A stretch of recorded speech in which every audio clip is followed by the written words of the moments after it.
Hello, everybody. Give me just a second and I'll have everything situated and rolling.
Okay.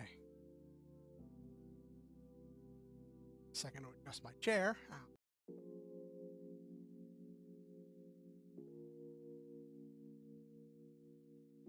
Hey, Nabiru.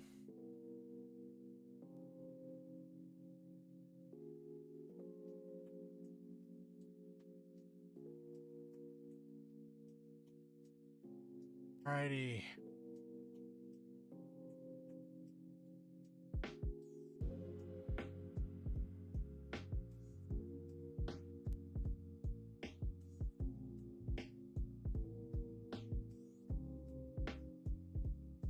Hey, Silva. Good to see you. I haven't talked to you in forever.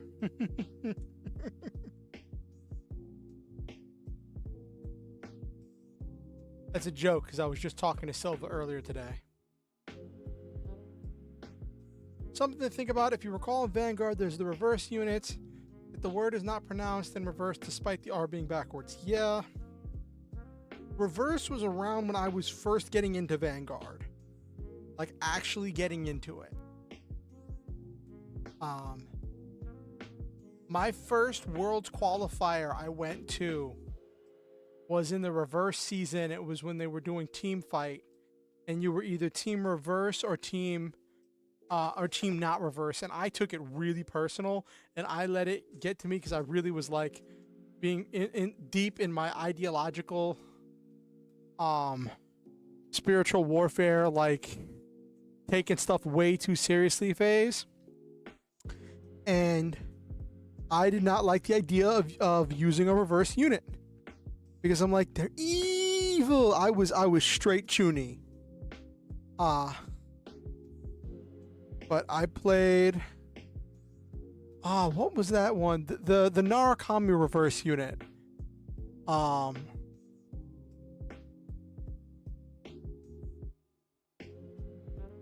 Totally not Yabai? Okay.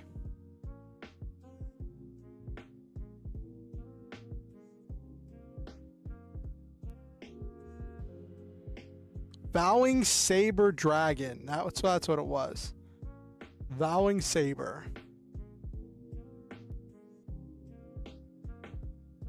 Okay, actually, let me...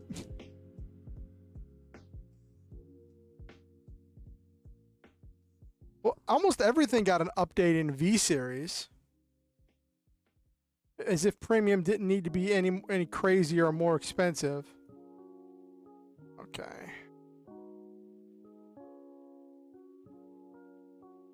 Swear. VLC already told me that there's an update, and it told me as I was booting up when I was running late. And I'm like, just load the thing. Just load the thing. Okay. So, let me let people know that I'm live. Clean up Celestial Ramiel Reverse. Yeah. That's Angel Feather, right?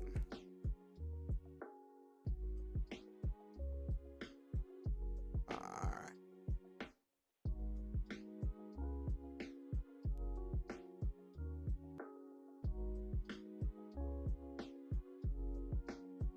Alright. Letting everybody know that I'm live. Was that... I'm trying to remember, like, that was before we had named effects, right? Yeah.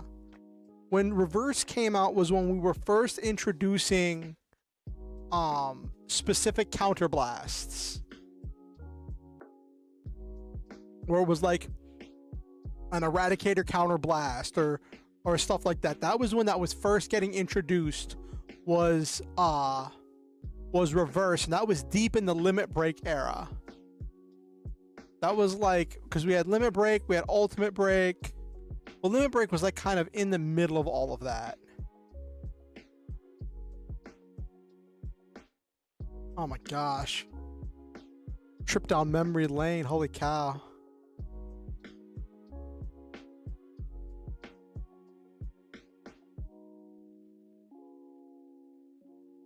What in the world? How am I getting text messages? Who's texting me?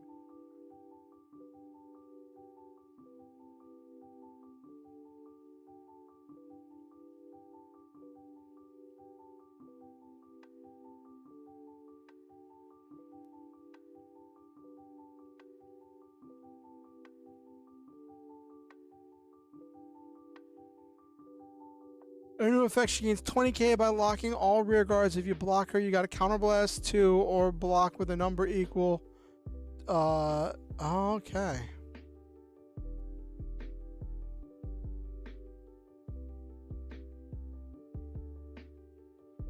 Why?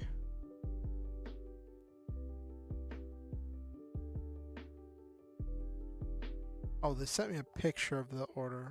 Okay.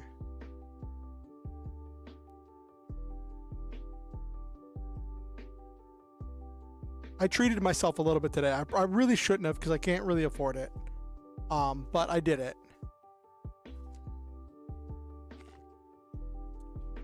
So I had...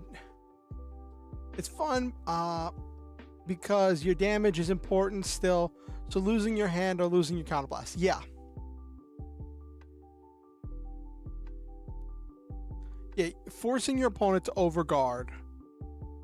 The way Vanguard flowed with their guarding mechanics was always very novel and unique to me. There is at first glance, when you first look at Vanguard and you look at trigger effects and you look at critical triggers specifically, and how swingy they can make the game, the knee-jerk reaction is to go, oh, this is a game, this is a sacktastic game, no skill, you just play till one of you out-crits the opponent, right? But because of how the game is balanced and the way the effects interact with each other, there is this unique skill that you have to develop that borderlines on, like, it's this level of predicting and planning that like borders on like precognition. And it's this magical place, and it's really easy to get sucked into the chuny side of yourself when you're playing Vanguard, when you're in the flow of it and everything starts working.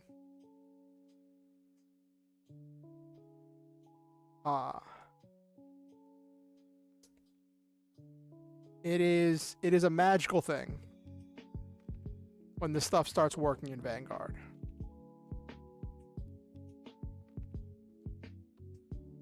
Anyway, we've been talking about Vanguard a lot. How was everybody's week? My week involved trying to get more sleep. Been dealing with a lot of stress stuff. Trying to deal with that. part of the reason I treated myself today was because well, one, it's Friday the 13th, which is kind of like something I consider some kind of a cool pseudo popular holiday thing. And the other thing was because, oh gee, my model's bugging out. Hold on. Somebody's knocking on the neighbor's door. And because of how the houses are set, it sounds like someone's knocking on this door from down here. Reading lots of reading, a bit of anime. Yeah, that's cool. So oh my gosh, why? I just calibrated that. Why is my model's head just like flying up?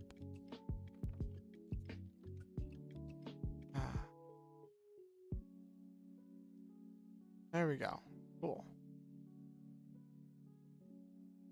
Okay.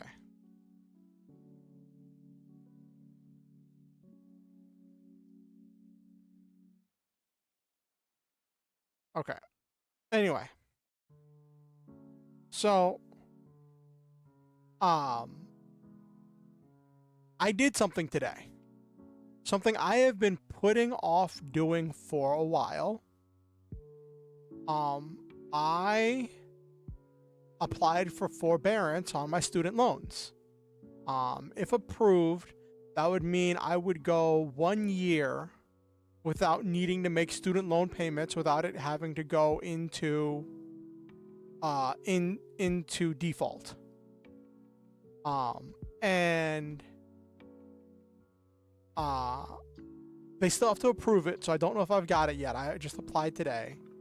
I'm hoping it'll kick in before my payment for this month, so that way I don't have to make a payment this month, but I'm setting aside the money just in case. And there's just this whole thing where if I get it, it would get me a year of not having to worry about my payments. There would be there'd be some interest accruing over the course of the year, which would make things harder whenever stuff came back. And I could make payments over the course of the year as I saw fit. I just wouldn't have to, in order to try to keep some of the interest down.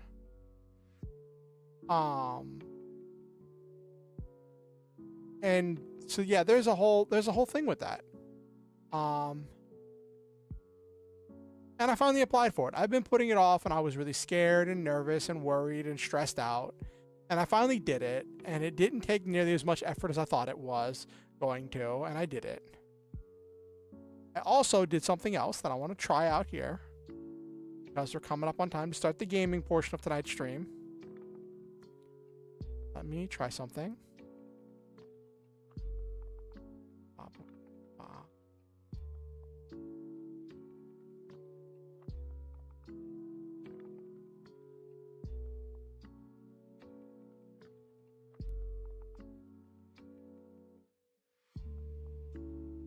I adjusted and made a new model.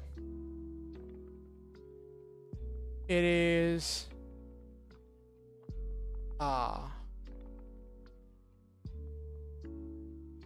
it's trimmed down pretty well.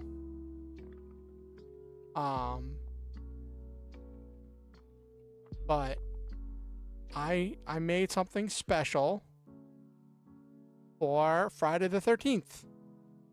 When I say special, I mean I just changed into one of the outfits that's available through Vroid Studio. So don't expect too much, but here, let me this. All right. Ta-da! I'm here to suck your blood.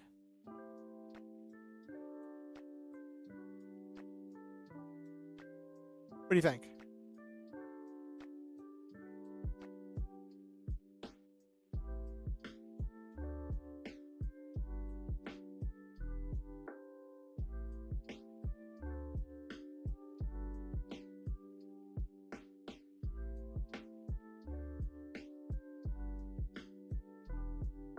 Yeah, I thought it was cool just for Friday the 13th, and maybe with like spooky Halloween season.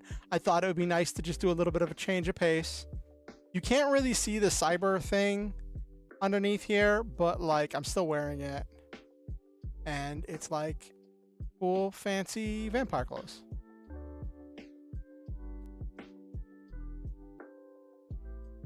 Ah, that's funny. I was just stretching my neck, and the camera caught all of it and moved my head accordingly. My power mode is very powerful for the Magic Mirror. It may not track all of my facial expressions, but it does track where my body moves.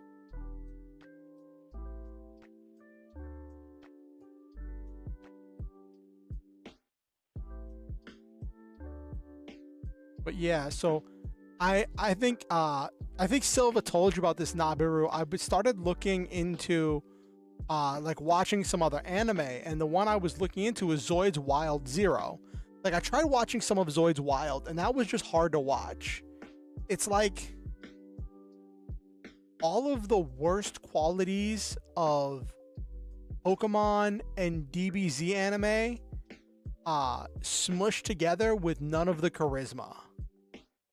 I've heard some people say that like there are two different English dubs, and that the first season of Zoid's Wild in one of the dubs isn't nearly as bad as the other one, but I was like, I couldn't do it, right? Just like the way that the bad guys looked and everything, it wasn't like it was treating them like Pokemon with it was not great. I'll be honest, it was not great. But then I started watching Zoid's Wild Zero. So Zoid's Wild Zero is billed as Season 2 of Zoid's Wild.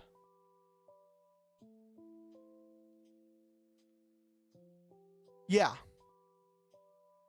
Well, honestly, if you could have even gotten up to all 31 of the first 31 episodes, I probably would stick with that. So what happened, Zoid's Wild Zero was done by a lot of the same people who made Zoid's Chaotic Century. And I've heard that it even makes a reference to Zoid's Chaotic Century in one of the later episodes. And Zoid's Wild Zero technically has nothing to do with Zoid's Wild. It is not like a prequel, like it is so vastly different that like it has to be its own thing. The only thing it shares is some of the Zoids designs are similar, and it features some of the same Zoids, slightly modified though.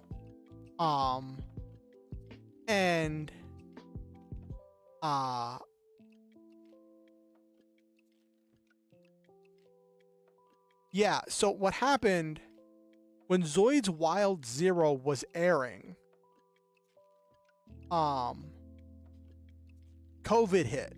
And they did that thing that shows like to do that really annoys me, where they start airing the episodes before they're done making the season.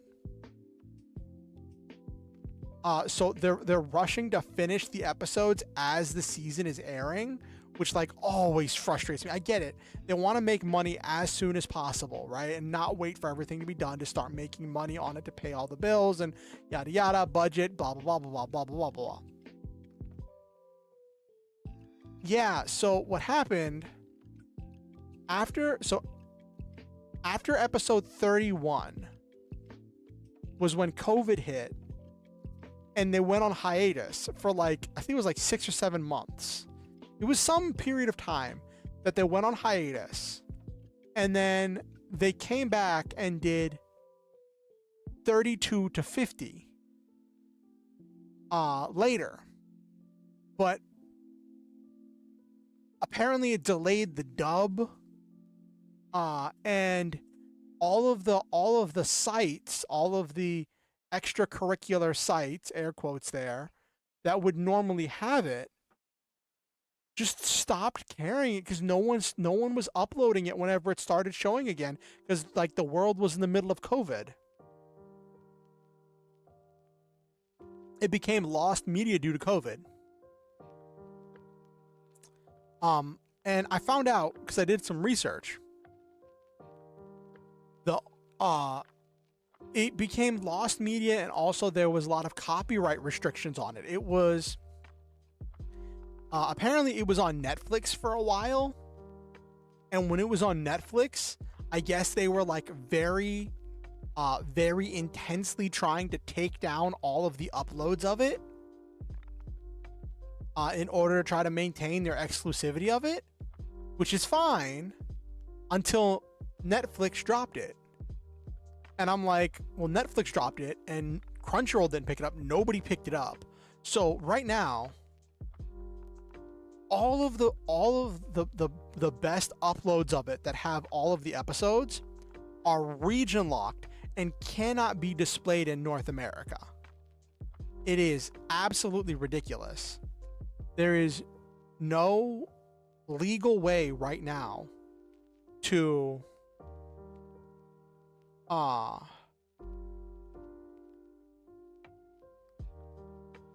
like there is like I was even looking at like Netflix, Tubi, Crunchyroll.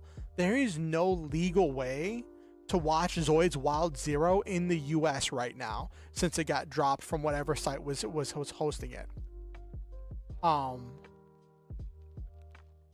And even if you get the sites that have it uploaded, they normally are missing episode 23 and then 25 through 30. They normally go 22, 24, 31. That was what I found on all the sites I was looking at. I don't know if that's what you found, Nabiru. But like those middle episodes were just like missing. On all the websites. You have to use. You found all 1 to 31. Okay. Well, probably. Can you ping me the link to where you found all 31? I might go ahead and just watch it as is. And just see. Was that the sub or the dub that you found, Nabiru?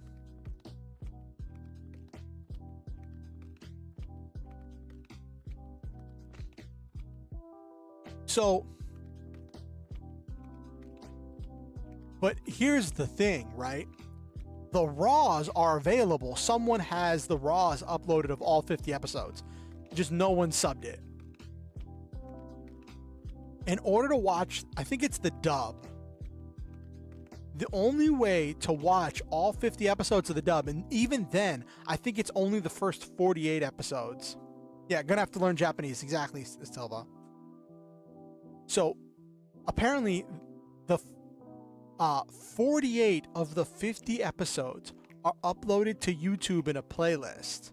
But the only way to see it is to use a VPN and set your location to Malaysia. And I think that's the English dub. It's either the dub or the sub.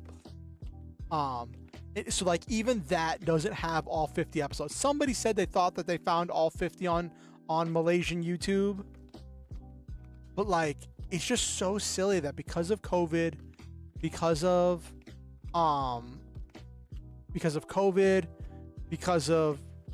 streaming services dropping stuff that they didn't want to keep paying residuals on, and because of all of that, right, it has become lost media here in the US.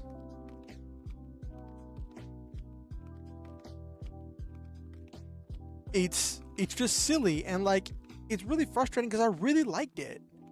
Like it fixed a lot of the problems I had with Zoid's Wild. And one of the because I was watching this video where someone was like, should you watch Zoid's Wild Zero, right? I'm like, I would love to watch Zoid's Wild Zero. And they described it really well when they said Zoid's Wild Zero is doing what Zoid's does best. When it's a war story that's anti-imperialism, that like deals with realistic and grounded characters and a somewhat believable setting. And that's one of the things where Zoid's really shines, and where it takes these fantastical things and puts them in a believable setting, in a believable manner. And you get to really experience so much of the show. Like, okay, I know it's made by a lot of the same people who made Chaotic Century. When I was watching Chaotic Century, I didn't finish all the episodes of Chaotic Century when I was a kid because school, not waking up, missing episodes, broadcast stuff, all that jazz, right? All that stuff happened when I was a kid. So I could just go back and rewatch Chaotic Century. But like, this is something new. It's something different. It's something modern. And part of me wanted to just see some new Zoid stuff. Like, I tried to watch Zoids Wild. I even checked to see if it was one of those things where it got better as the story went on. I've seen like 90% of like the last episode. I flit about and got episodes here and there throughout the story, and it was just regular Zoids Wild. The first season was not what I was looking for. And it was funny because Zoids Wild 0 got billed as season 2 of Zoids Wild, but Zoids Wild 0 doesn't continue or even relate to the story. Yeah, I watched Zoids Wild Senki, and it's funny. So Zoids Wild Senki is a side story of Zoids Wild. So it is an offshoot of, a side shoot of Zoids Wild 0. Zoids Wild Senki is an offshoot of Zoids Wild 0 and has nothing to do with Zoids Wild. So neither Zoids Wild 0 nor Zoids Wild Senki have anything to do with Zoids Wild besides sharing some similar design elements. It is so funny. And Zoids Wild Senki was 6 episodes that got released on YouTube. So I went to watch them on the official YouTube channel, right? In the official playlist. And for whatever reason, in the official playlist on the official YouTube channel that released Zoids Wild Senki, the playlist is missing episode 2. Don't ask me why. I had to search elsewhere to find episode 2. It was, and it's funny because there's only 6 episodes. Or if, like, there's some people who talk about there being 8 episodes, but I was only ever able to find 6. And I like the story of Zoids Wild Senki. I would watch more of Zoids Wild Senki.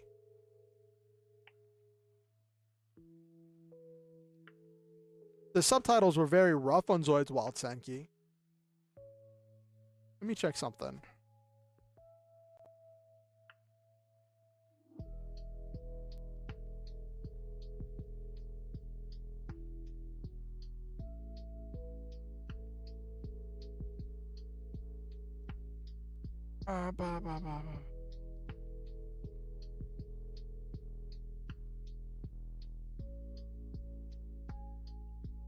It's not what I'm looking for.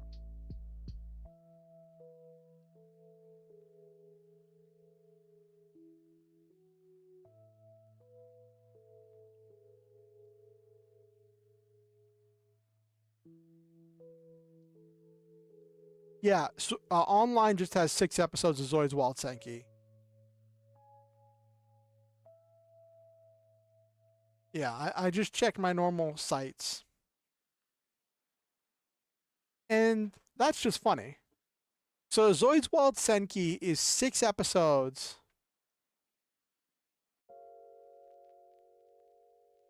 Yeah. Does your favorite site have episode 23? Because 23 is another one that people normally skip. Naberu. I had to, like, when I was looking for 23, someone had a link that had to go through the Wayback Machine to find episode 23. It was so ridiculous.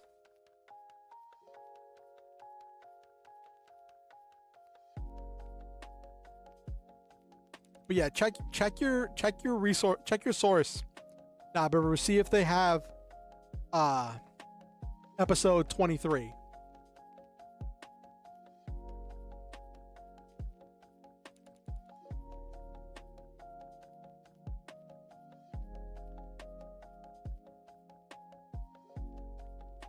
You sent me a few ones that seemed odd? Okay, I'll take a look.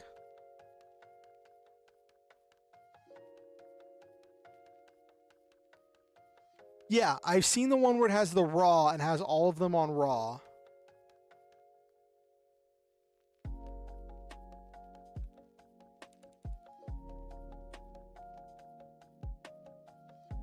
Oh goodness, you have the weird net history now, Nabiru.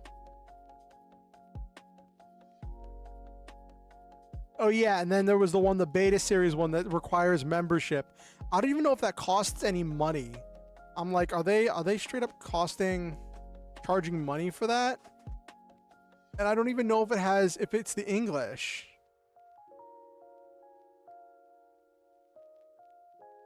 Take a look at this.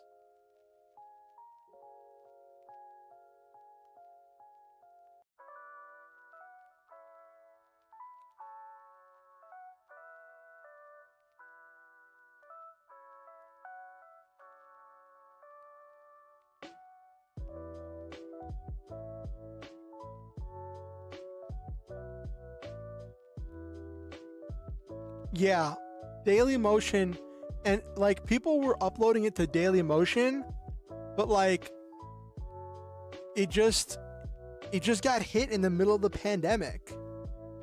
And then when it came back, it didn't have any of the hype. Like it picked up Zoids Wild was popular with the kids and was like a revitalization of the Zoids franchise. And then a lot of people sat through Zoids Wild. And then when Zoids Wild 0 came out, people were excited about it, right? But then I guess when it came back, all the subgroups and the fan groups that were circling around Zoids Wild 0 when it came back and was airing just didn't pick it up. I think that might have been also around the time people were starting to like get pissed at Netflix because Netflix was being all goofy. It's a whole thing. It's an absolute...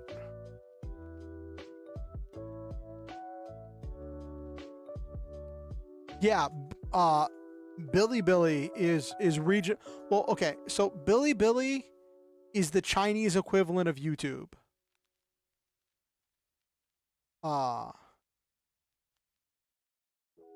So I'm not entirely surprised that like for their new season, Netflix or whoever was broadcasting it was like, no.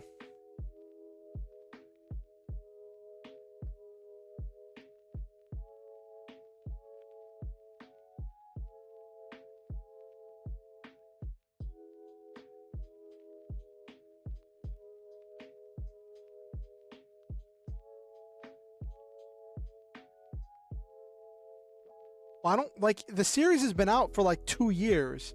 So I think if someone was gonna fan sub, it probably would have happened by now.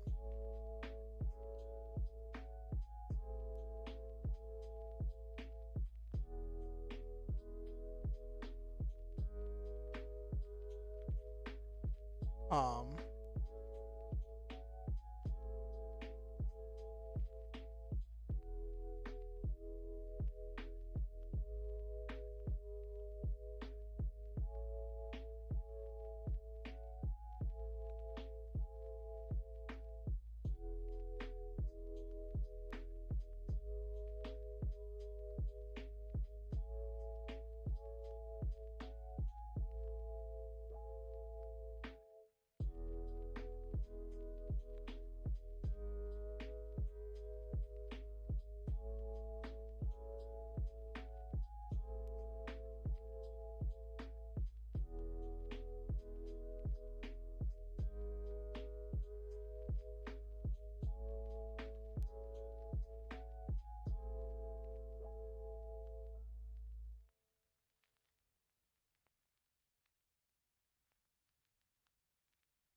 all right.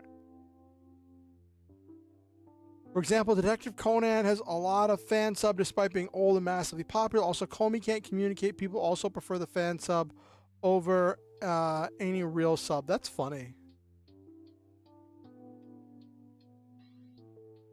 But I'm like, is this the arc where I learned Japanese just to watch Zoid's Wild Zero? Like, it just becomes, what's going to be easier, learning Japanese or figuring out how to set up a VPN? Figuring out how to set up a VPN in order to set my IPSN, my IP or whatever through a VPN to Malaysia and then access Malaysian YouTube.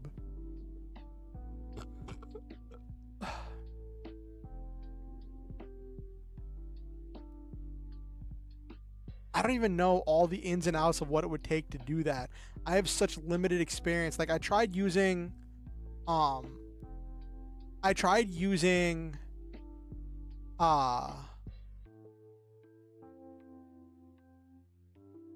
whatchamacallit, it's called Opera GX's VPN, and there's one you can set to a server in Asia, but I think it sets it somewhere in China, and you can't access YouTube from where that VPN server is located for Opera GX in Asia. So I'm like, it's the wrong place in Asia. And I found one that's like a free service, because the thing is, I don't want to pay for it. Like, I would ideally want to get like a free 30-day trial or something, and then just marathon Zoid's Wild Zero.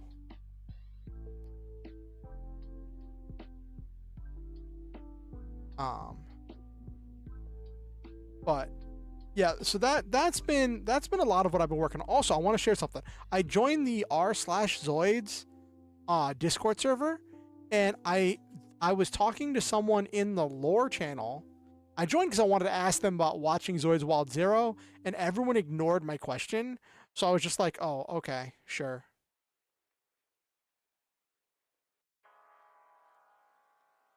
The plot, from what I've seen of Zoid's Wild Zero, is very like intricate with like time travel and space travel and a lot of other elements.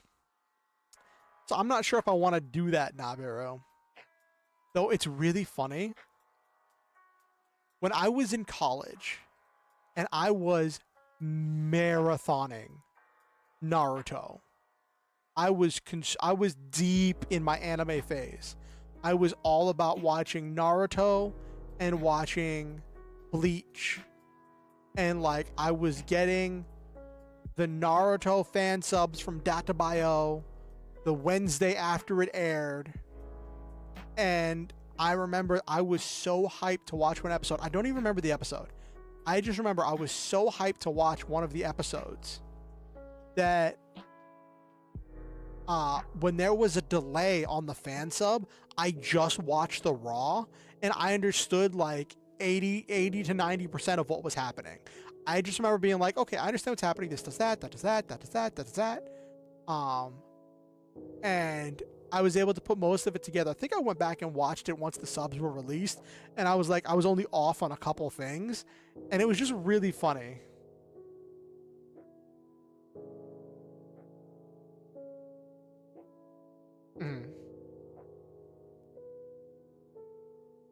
Yeah, that's true, Nabiru.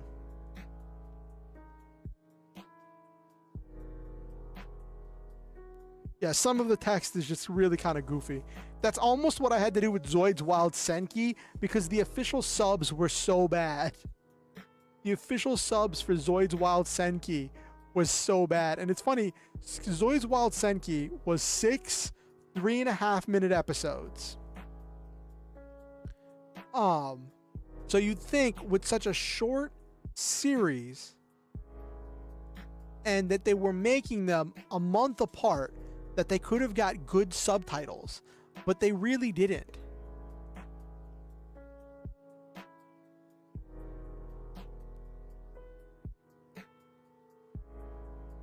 Anyway, let me share something. A couple things that I saw that got shared with me from the r/Zoids Discord server. Boop.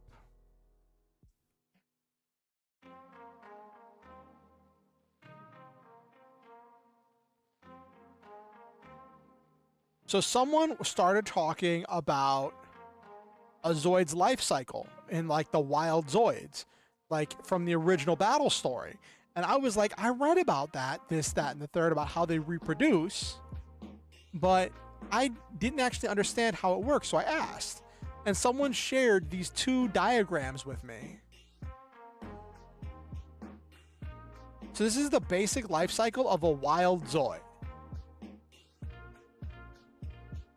Of not the wild Zoids from Zoids Wild, but the naturally occurring Zoids on planet Z from the original story. Over time,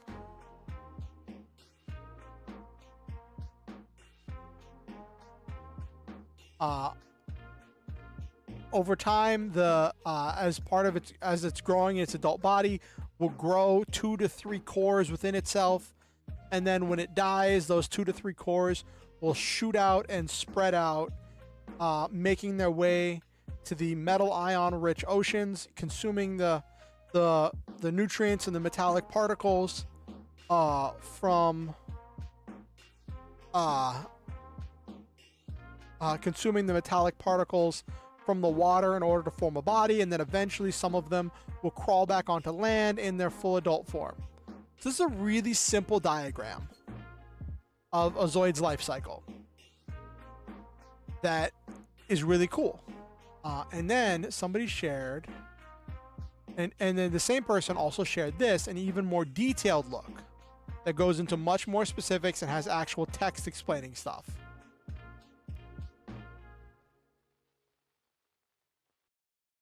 This is like much more detailed.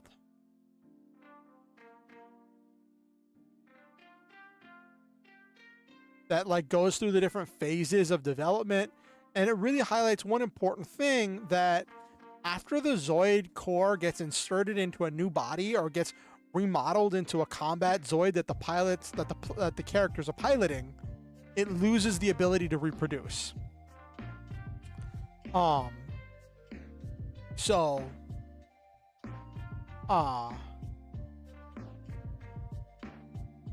That's how they develop. Start as a core, develop pits. From the pits, check out they develop body parts, growing, they're expanding and growing. So they develop a body, and then they climb onto land and live through that. And it takes close to 50 years to go from step 1 to step 8. So Zoids grow very slowly.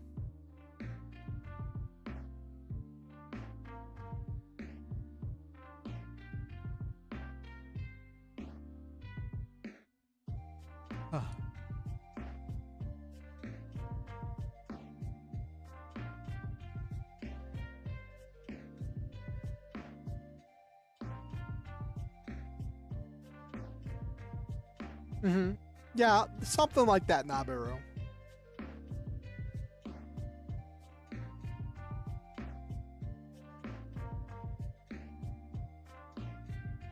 But I wanted to share that because I thought that was really cool, and I'm going to use that in the storytelling of my Lancer game, where I've introduced Zoids where I've introduced Zoids into the world.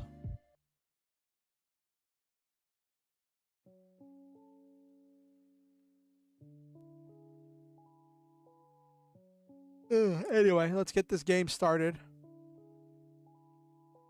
Boop.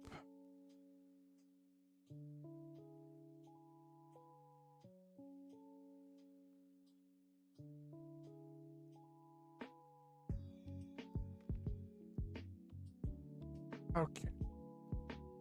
Now, last we left off, our heroes were on a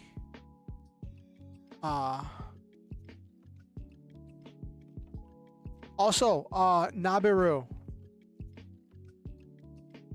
if you could send me wherever it was that you found the first 31 episodes of Zoid's Wild Zero, I will take a look at that. Like the one thing you sent beta series, I think is a thing that connects people to other sites that have it, but I don't think it actually has it itself.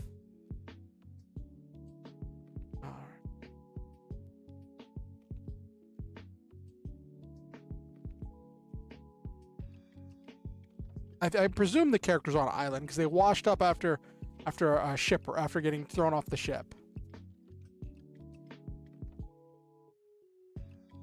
Okay.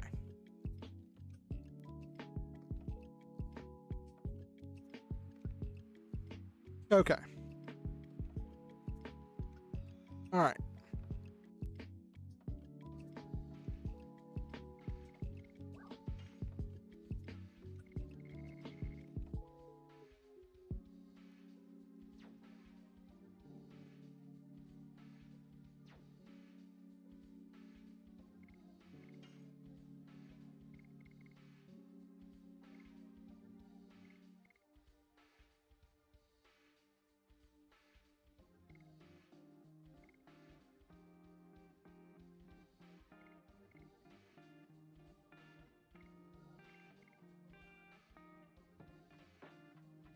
It's funny that even after all these unlocking all of these later like additions, Volcano still does the most damage by a significant portion, but it doesn't have nearly as much SP. These later ones like do have way more SP. It's just funny. Okay. So I need to heal. That did, but looking at my net history for Zero, maybe what I saw was normal wilds that I can't find beyond the raws and region locks now. Okay.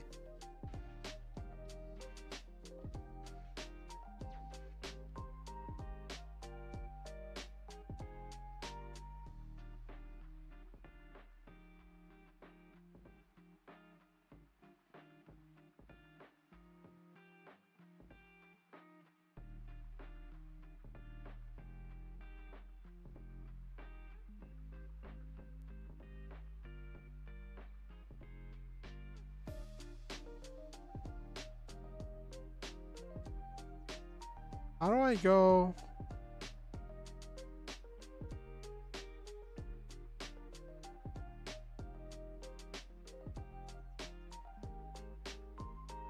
How do I go to over here?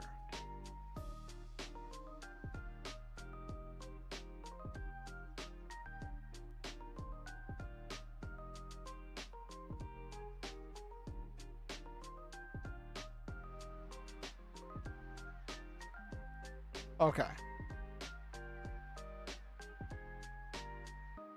Is this where I started?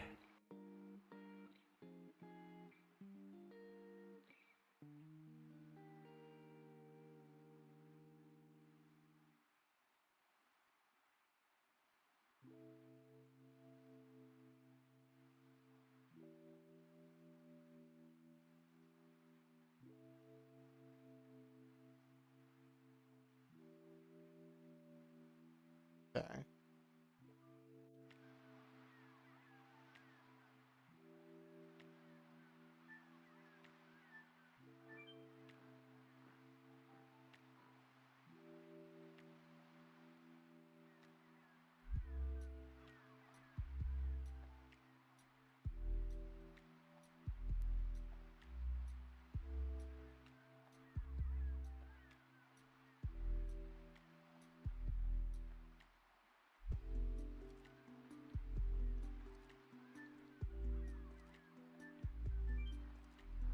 Let's see what we got in here. What have we got in this secret area?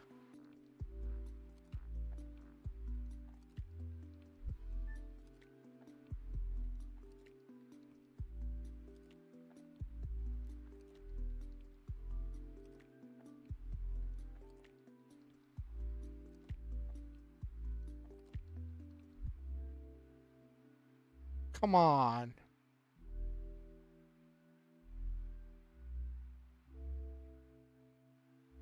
Came all the way in here. Okay, cool. I was about to say.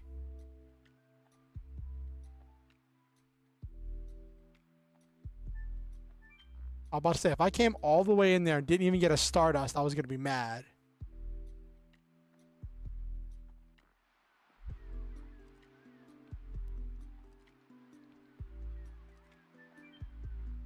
All right, let me save before we head to the next area now that I found the Stardust.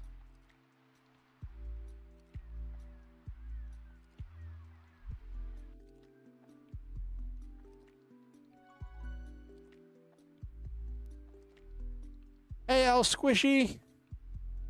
Something like that.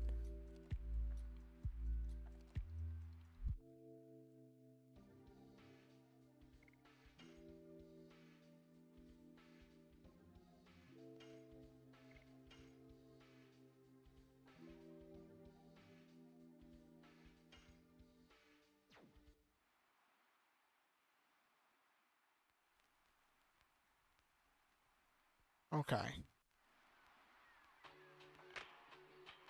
I'm having a good time. I haven't played this in a little while, so it's good to pick it back up and keep chugging through the game. It's a bit of a long game, so it's nice to start making progress on it.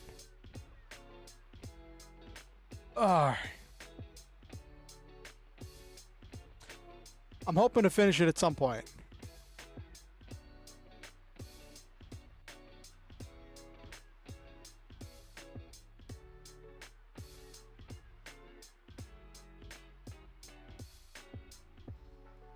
Dog's trying to go too.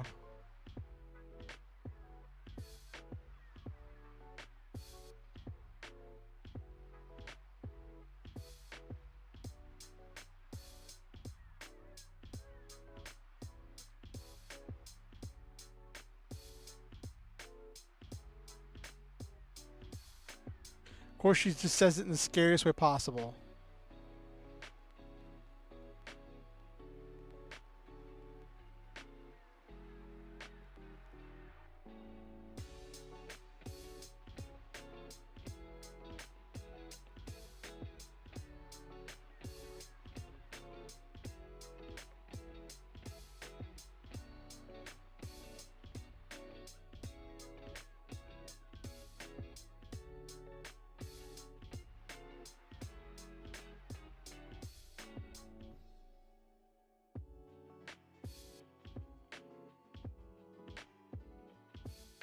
It has been quite a journey, honestly.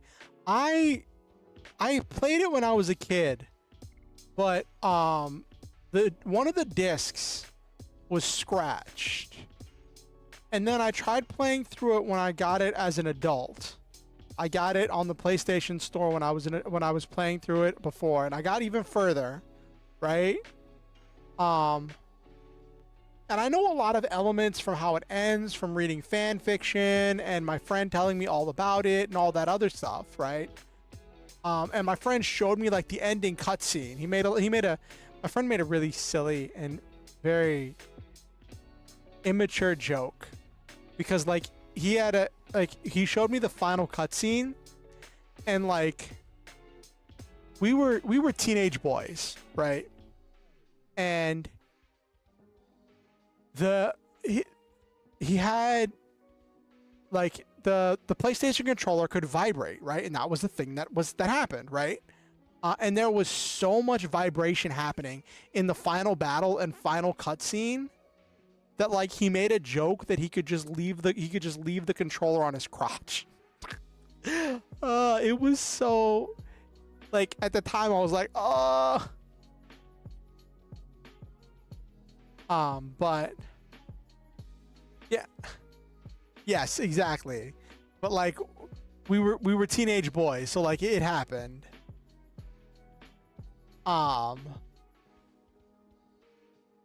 And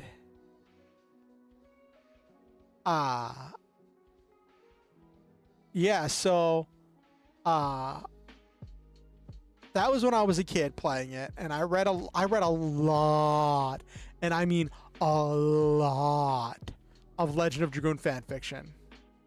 Exactly, L Squishy. I read a lot of Legend of Dragoon fan fiction.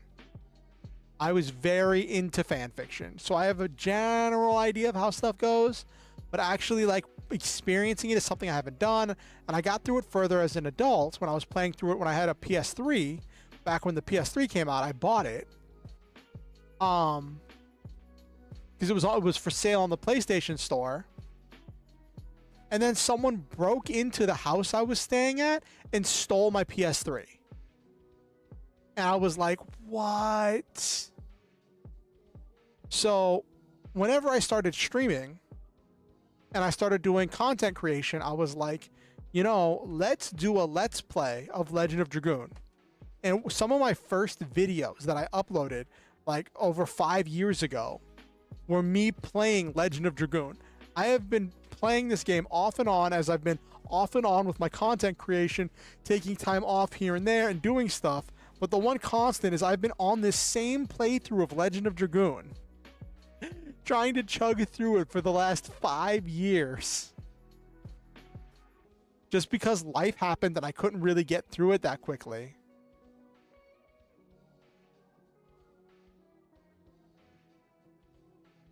Yeah. There was some really good stuff. Did I save? Exactly. Did I save? Did I save?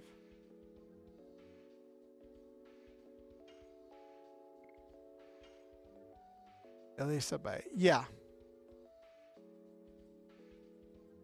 Okay.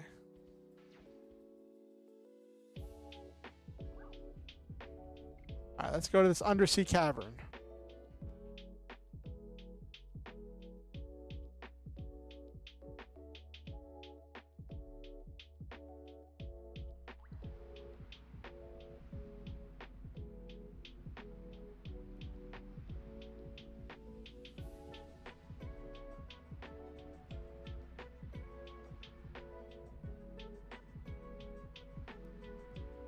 Okay, that's good.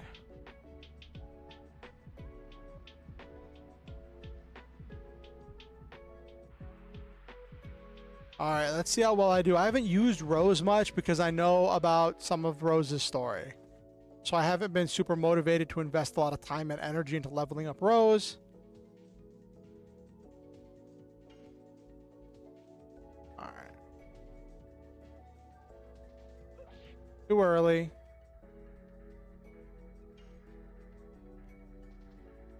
Of course he misses.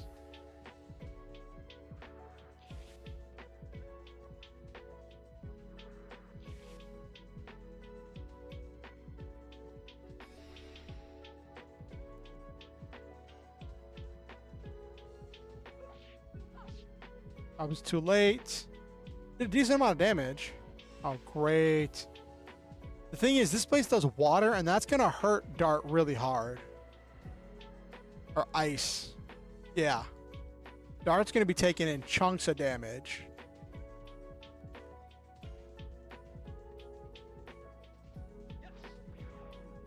Too early. Oh my gosh. That's a lot of damage. Holy cow, that's a lot of damage. These things are dealing a lot of damage, and I really miss having Shauna on my party.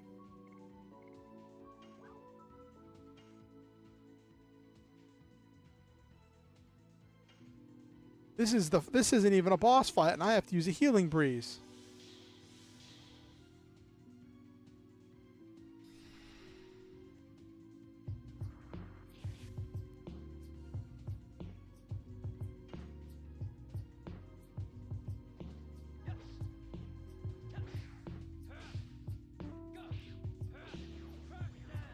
Okay, there we go. That's better. I was too late. Is that gonna be a fire? Oh.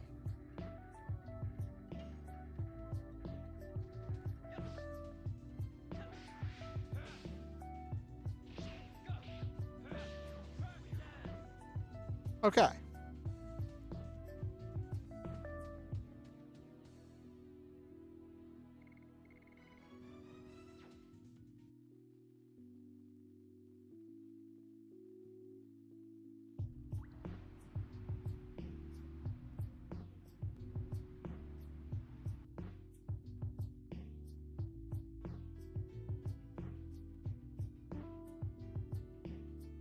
I don't... Where's the monster? I thought there was supposed to be a monster in the cave, or was that not the cave we had to go through? Is there another cave?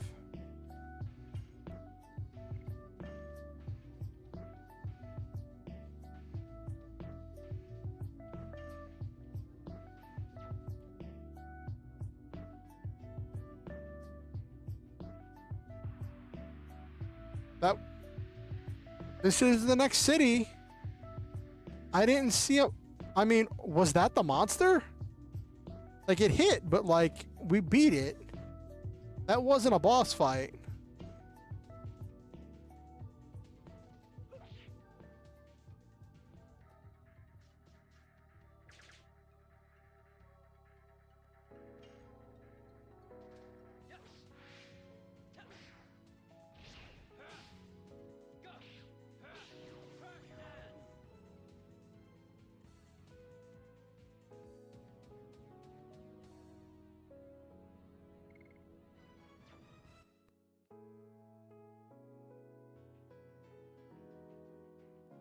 Was that mermaid thing the monster?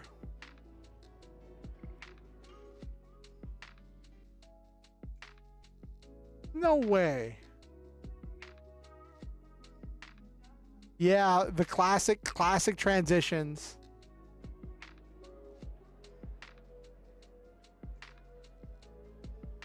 Hope you don't mind my background music I have going. I don't know what is DCM safe or what is copyrighted. So I just have my own stream safe playlist going.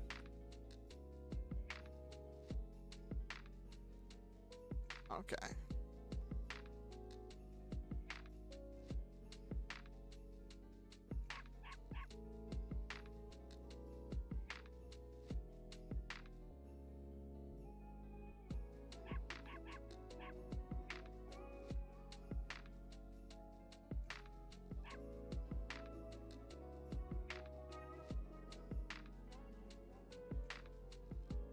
Okay.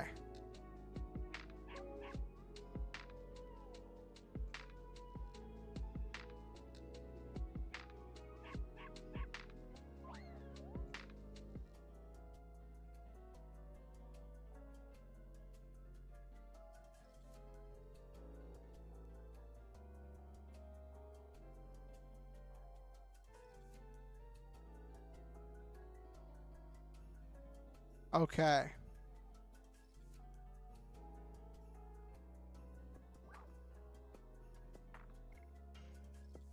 Let's see what we got. Let's see what weapons we got.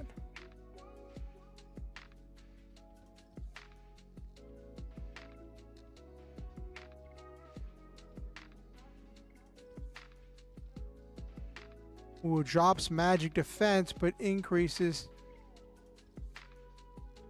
Oh, that's just better. Again, drops magic defense, but vastly increases magic attack and regular defense.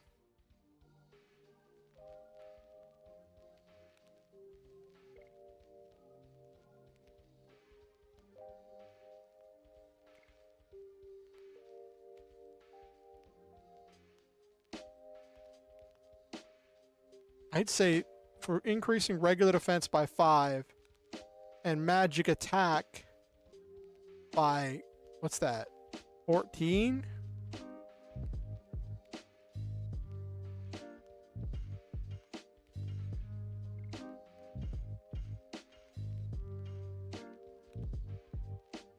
Decreases that by 4, but increases that by 7. I'd say that's worth it.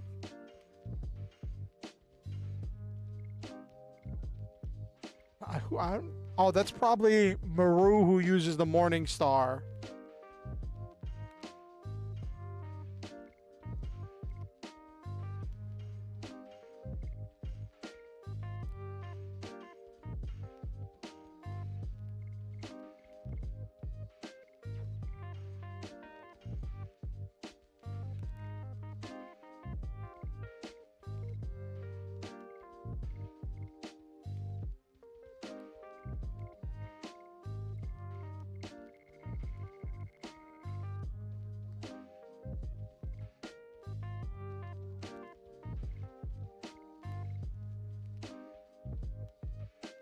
Oh, he had the heat blade, which was a fire-based attack. That's what he had. Okay.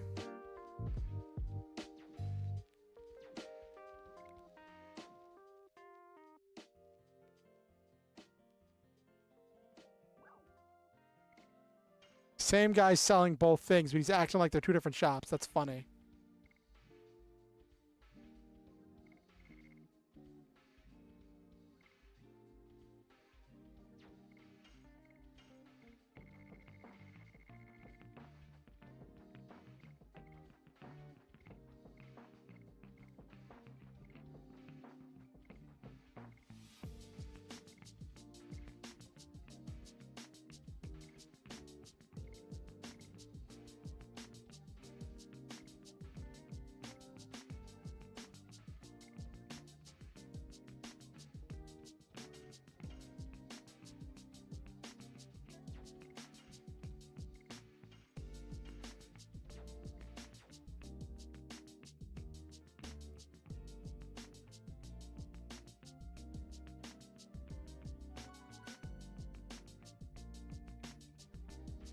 Yeah, exactly.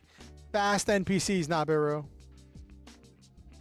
You shop. It's like as you're buying a ton of one item and selling stuff you later bought from them earlier. Yeah. Some games do that. Like I think Baldur's Gate does some kind of similar thing to that. I haven't played Baldur's Gate, but I've heard that like there was some like exploit people were doing where you could sell a bunch of stuff to an NPC in order to increase your friendliness with them in order to be able to treat them as a friend and hit them with some spell to knock them unconscious and pick their pocket. It was some kind of like ridiculous shenanigans.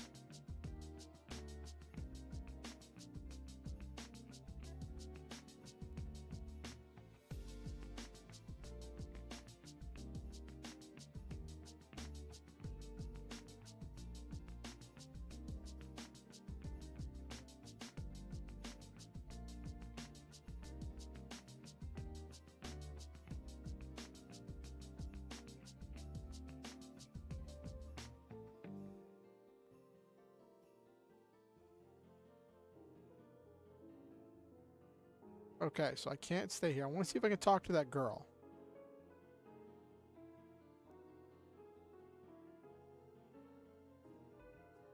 Nope, he won't talk to me. Okay, so I can't talk to this guy.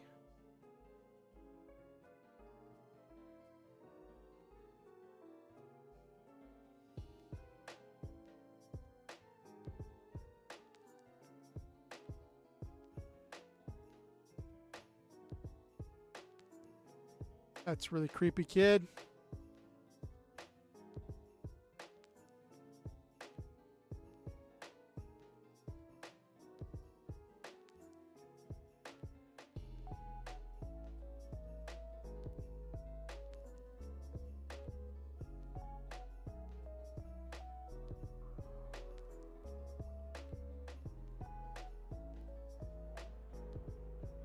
Oh, this is the girls one.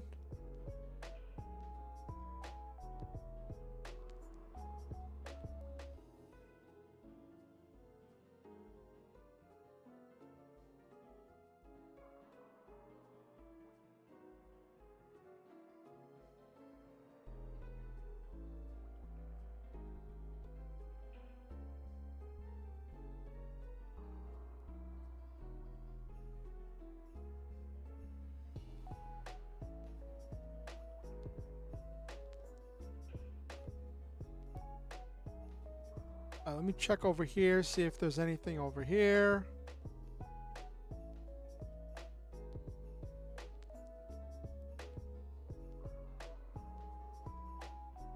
Let me see if she says anything else after I talk to her.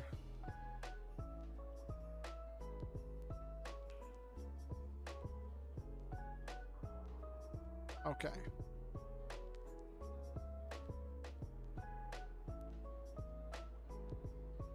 Okay.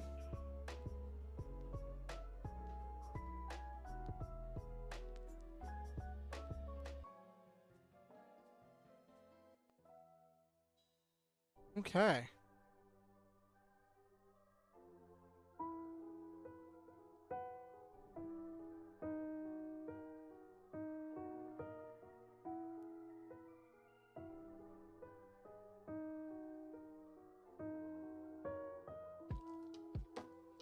And eggs. That's a lot of eggs.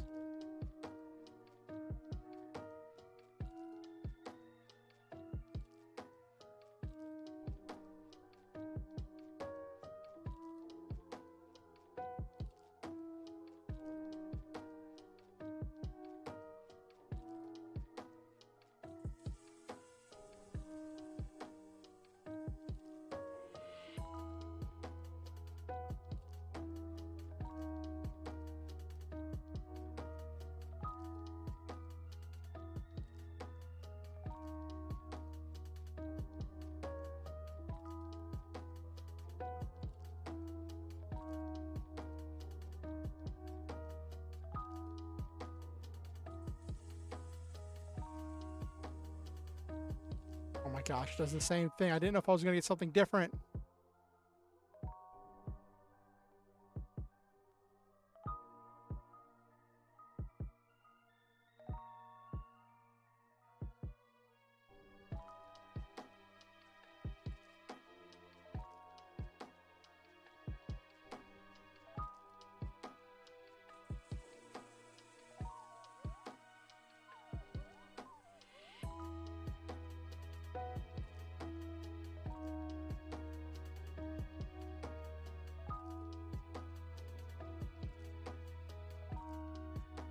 I don't think I have anything to be treated for, so that's fine. How am I doing on health? Oh, I'm pretty good.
All right, well, looks like we found our friends. That was relatively simple.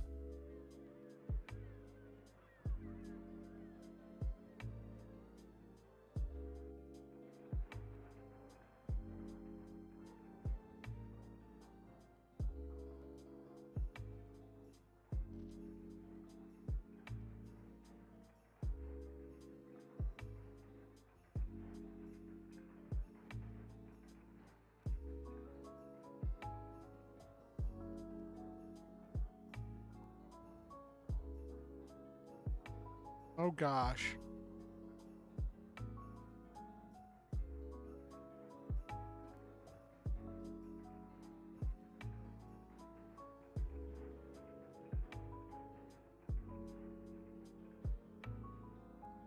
Hotel downtown.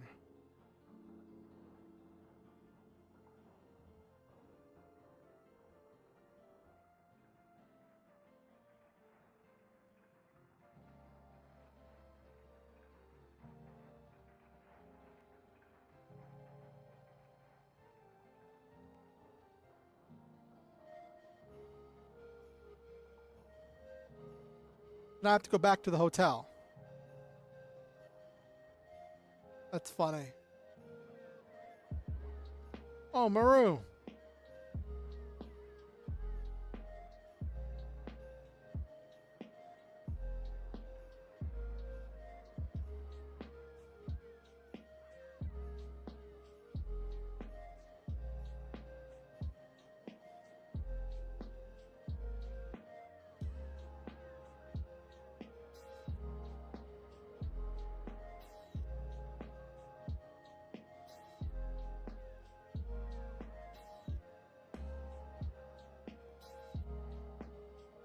Okay.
Thank you, Kongo.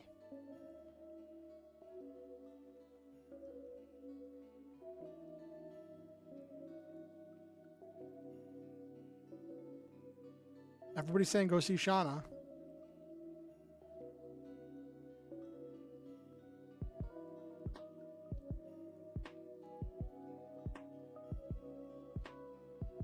Oh, poor Hashtal.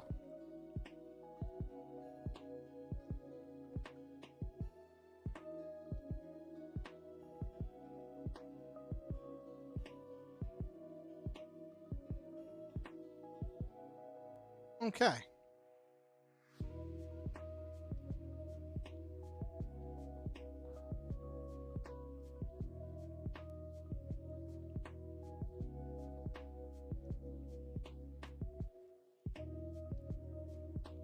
Let me see if there's anything to find in here.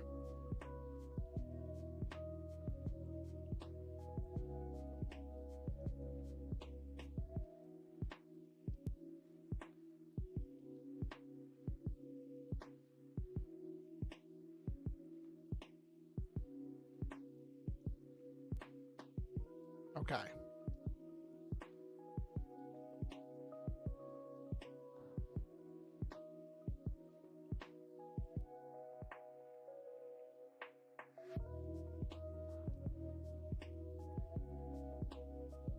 Okay.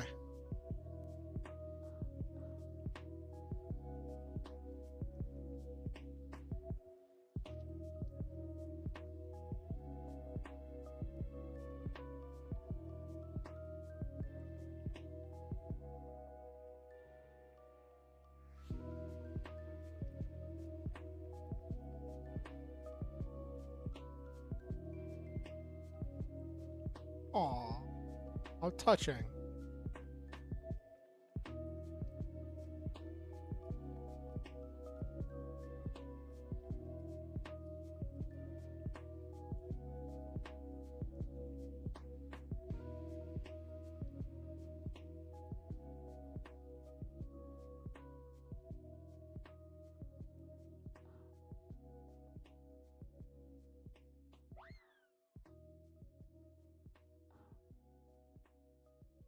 Or, all right, Maru.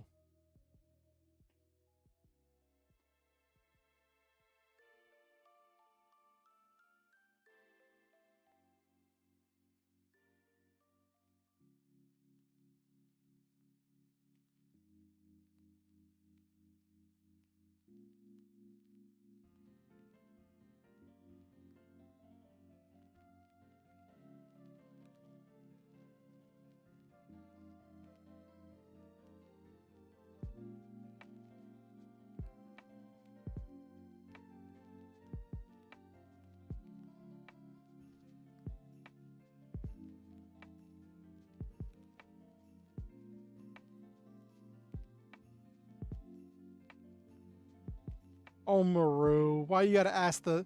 Why you gotta say the quiet part out loud?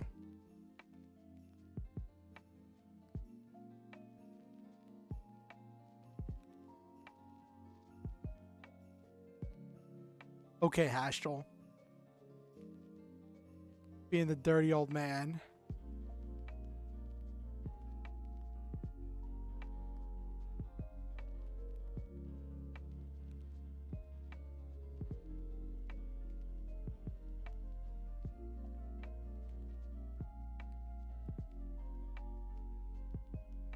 Okay.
Back on that is 20.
Okay.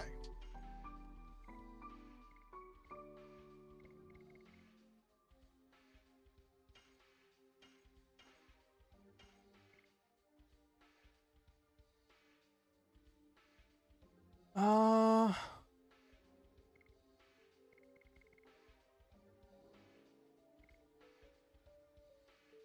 ooh.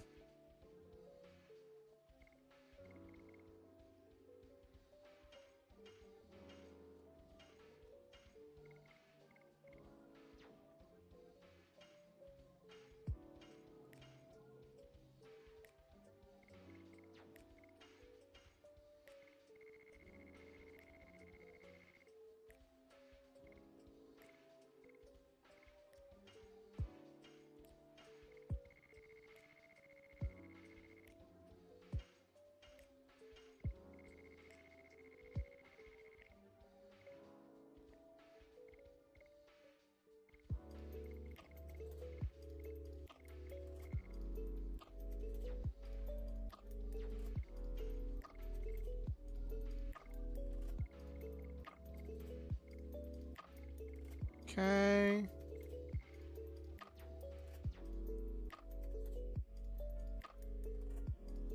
So now I know I need to head to the prison island.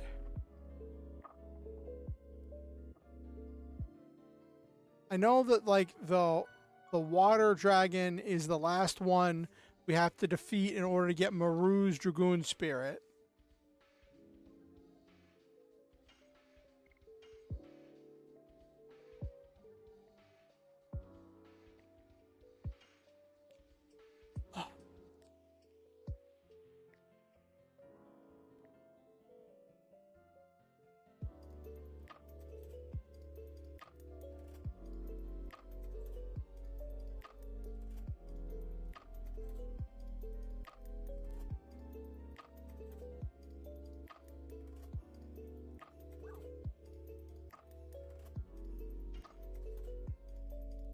I need any healing?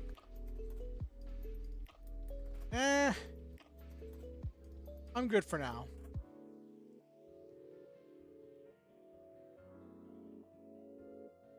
Who is this lady they talk about? That's their attraction that people come to see. What do you hear?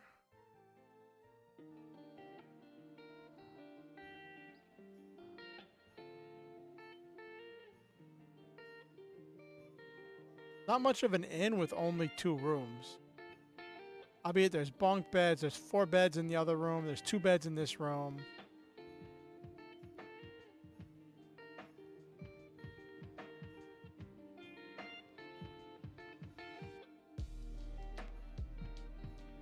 You could probably fit 4 people between those 2 beds and the bunk.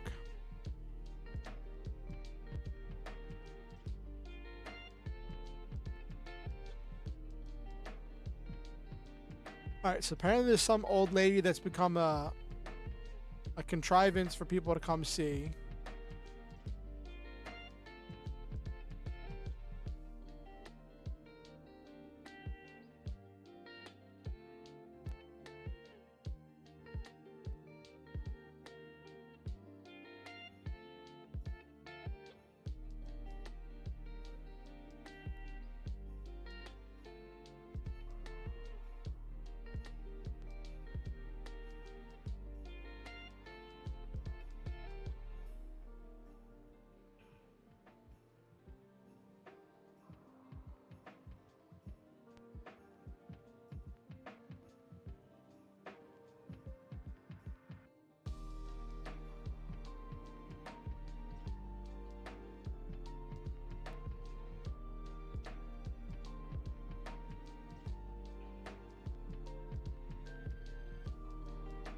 Okay.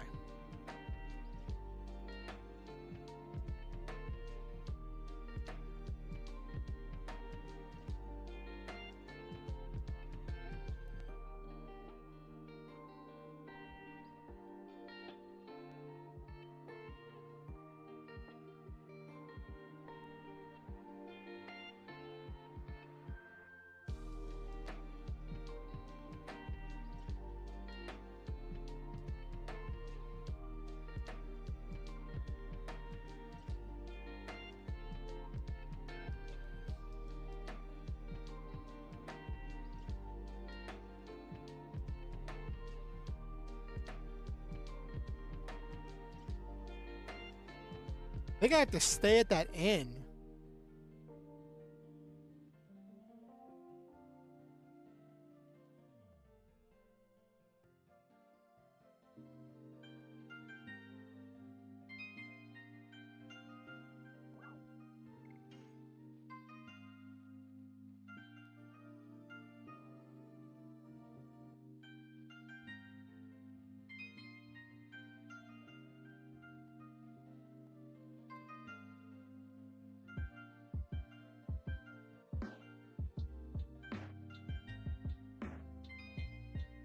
Okay, let's see.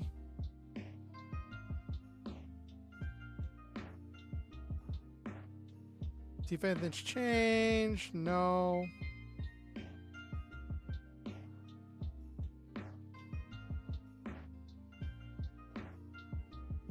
Nope.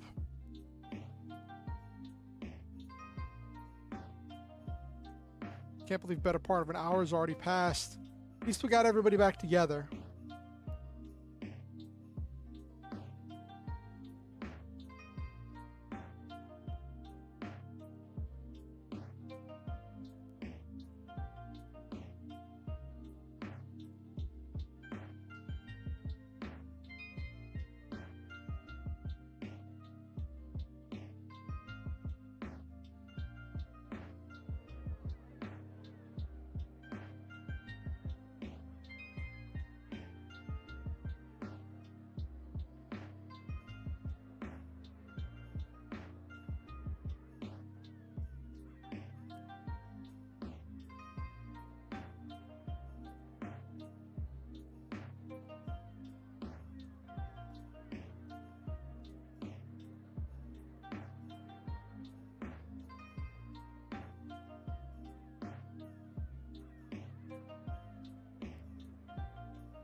Let's see if the Queen Fury has conveniently gotten enough repairs to go underway.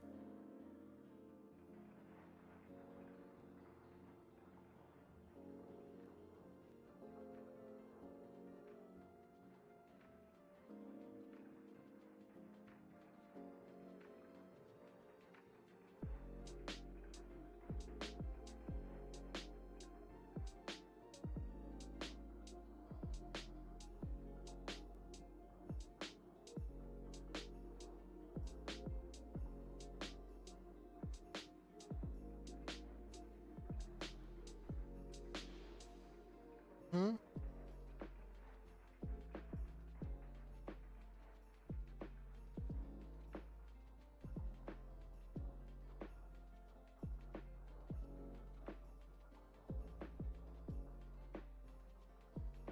Oh, so I haven't fought the monster yet.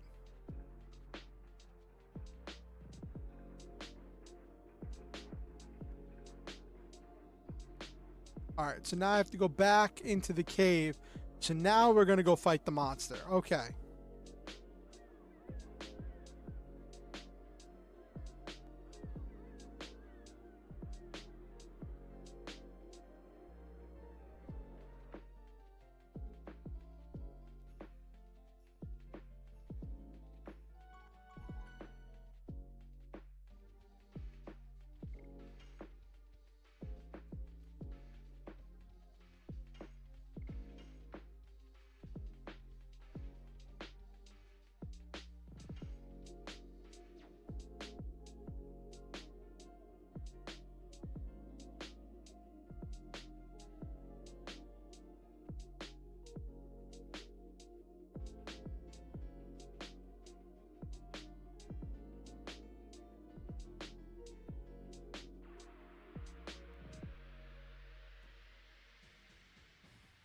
Okay.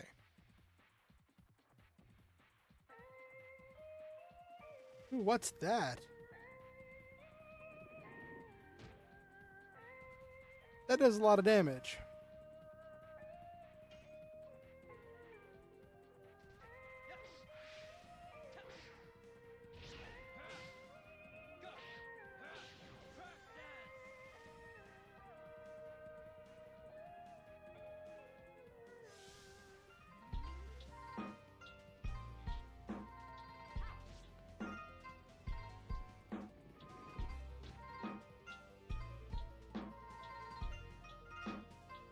Okay, I'm not sure how I'm supposed to destroy that, but whatever. Wonder if Congo would have been able to beat it.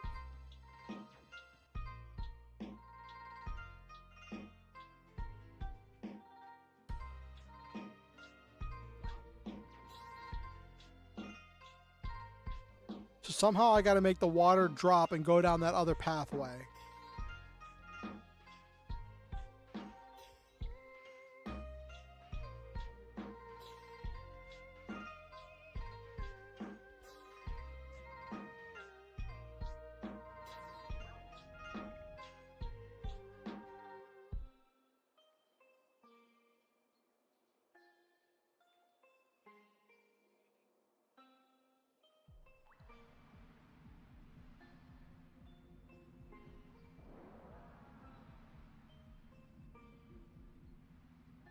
Oh, something's moving.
There wasn't a lot of stuff for me to interact with there. Let me see if I can get more clues here.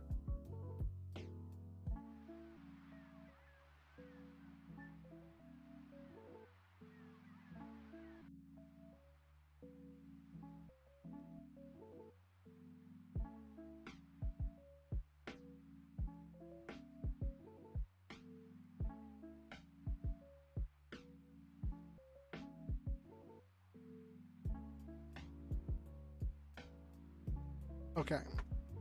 That's the same talk I had before.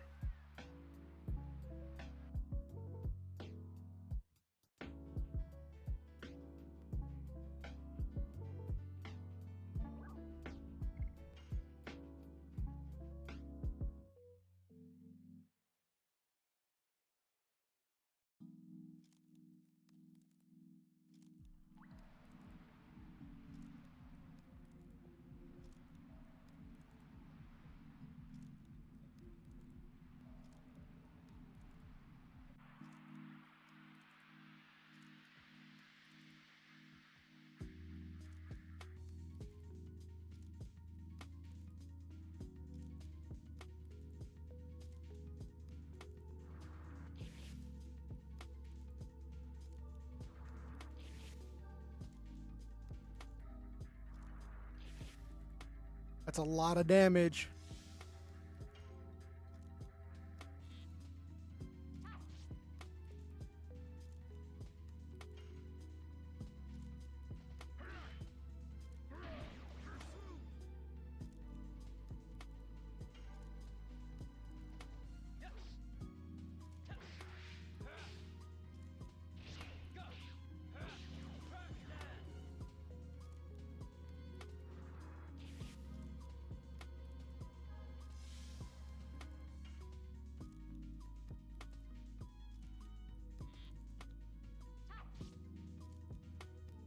Now it's confused.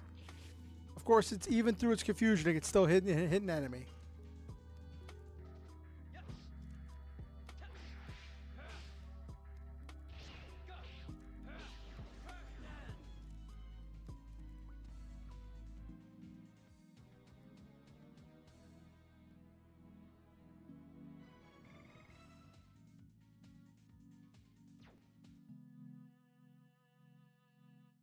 Or Congo. He's so slow, everybody gets like 2 turns before he takes 1.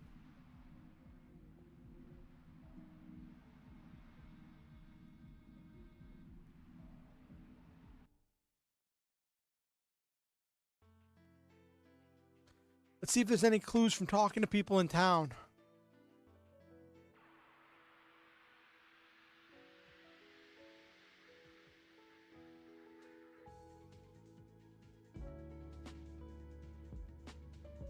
What is that? Goodness gravy.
Okay. Finally used one of those. Didn't have to use one of the multiple target ones.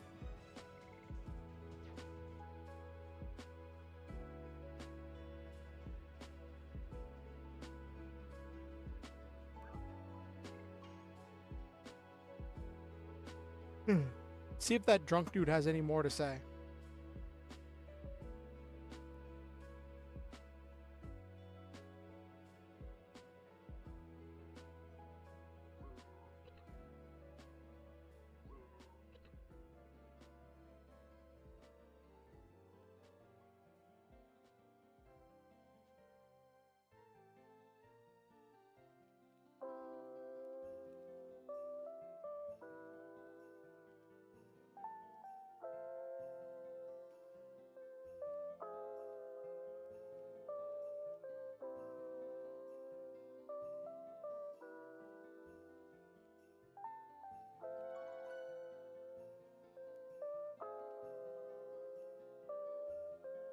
See if there's finally someone to talk to here.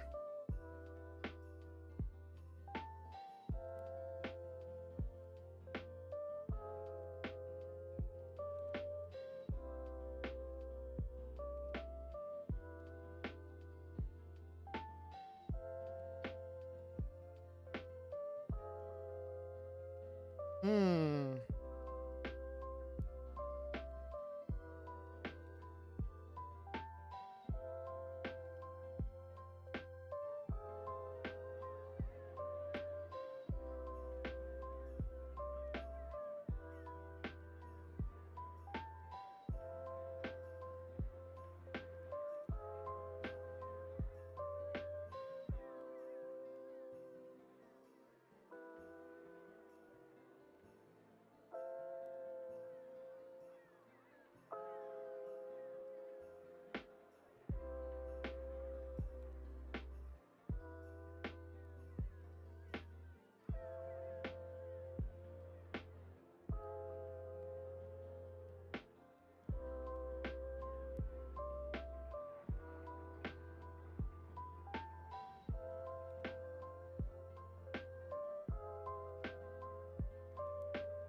Okay.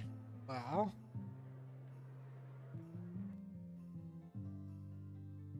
Only place I haven't gone to is in here.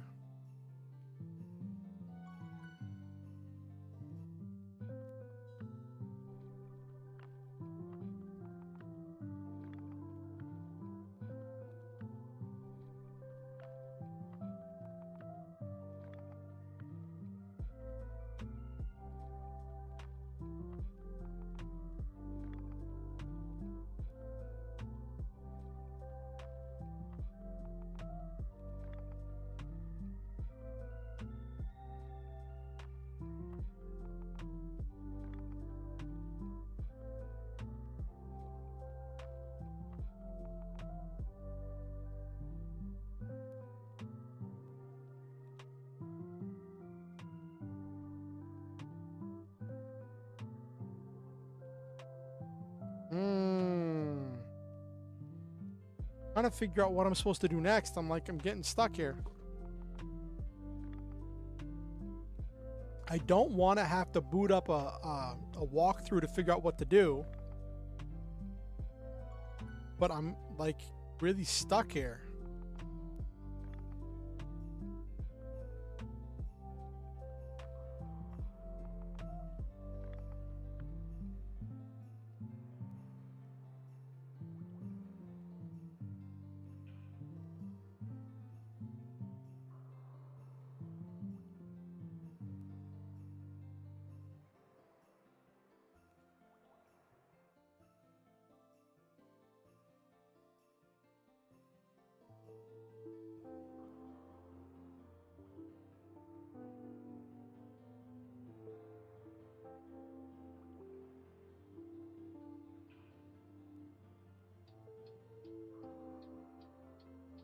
Oh my gosh, come on.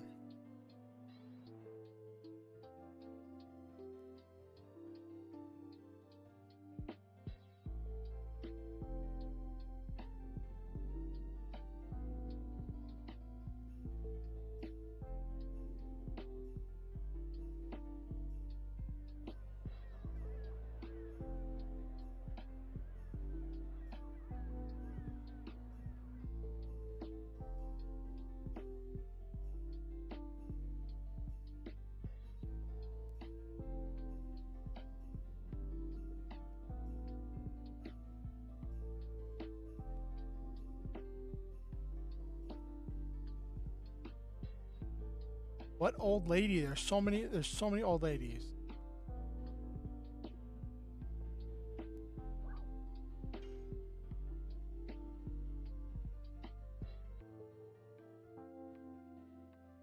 Very curious what old lady they're talking about.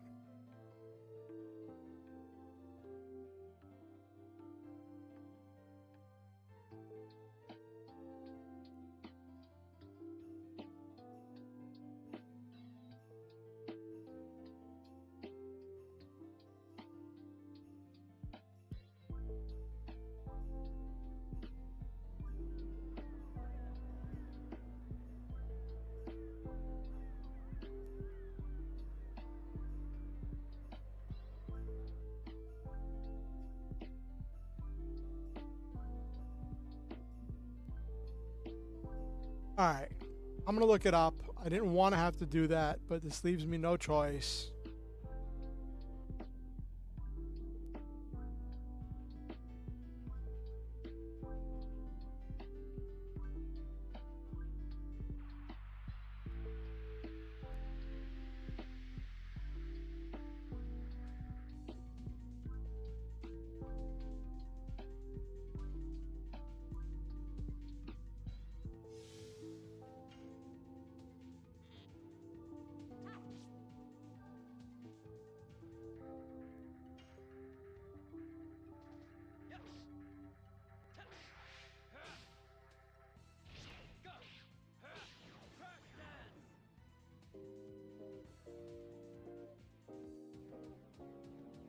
Okay.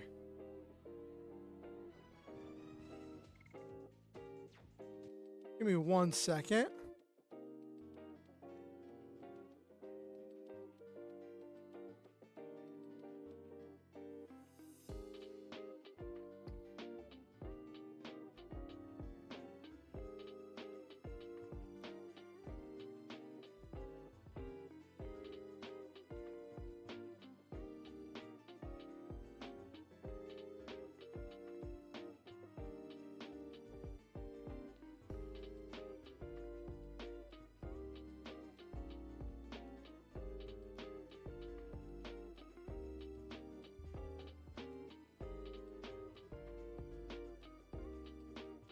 Okay. I had to get something to drink. I wonder if I have to have Maru on my team.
I was too early. That was way too early.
Okay.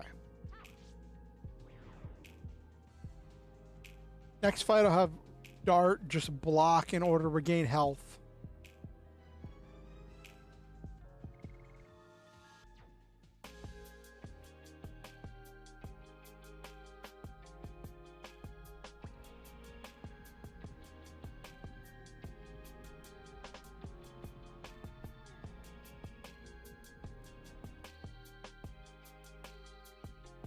All right, give me a second.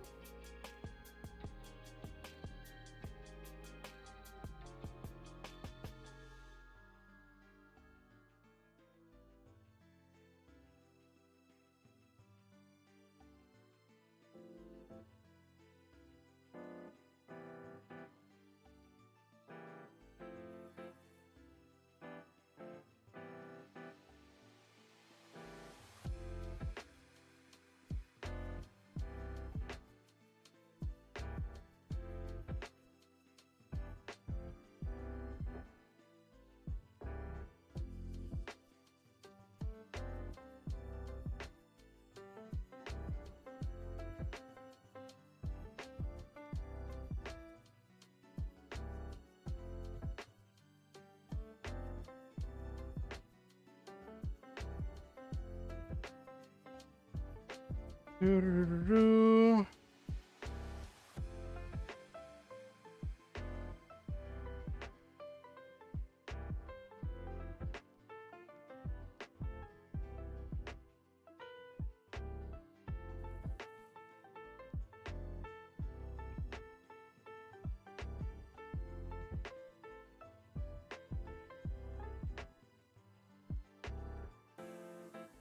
Doo-doo-doo-doo.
How to get to Prison Island.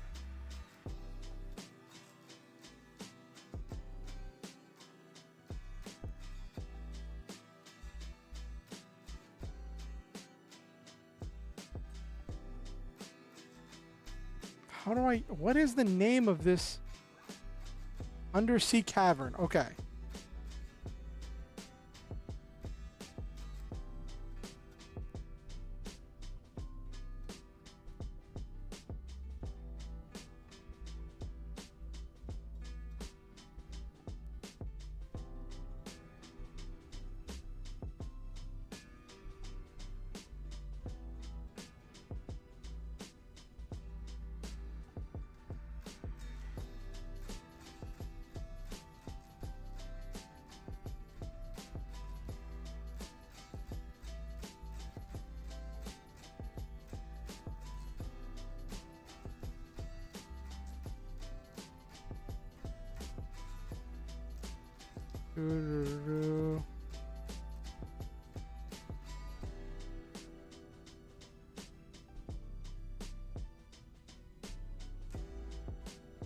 Okay, let me change up. Okay, so apparently one of the tricks here...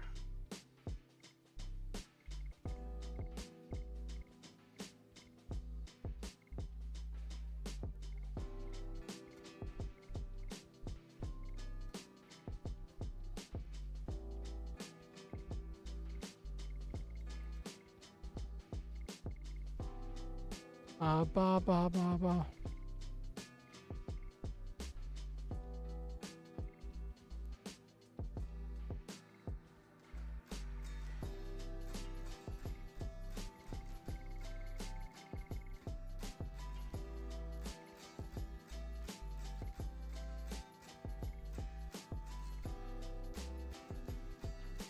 Apparently the heat blade is really useful in here because you need it for the water enemies.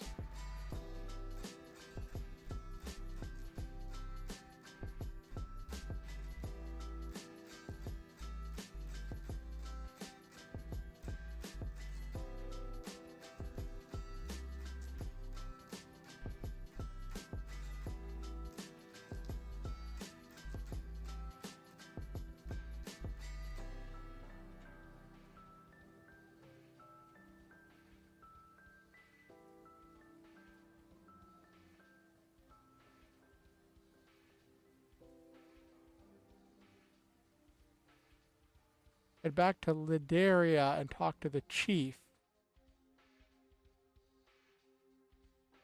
I have to head back to Lidaria and talk to the chief. Okay.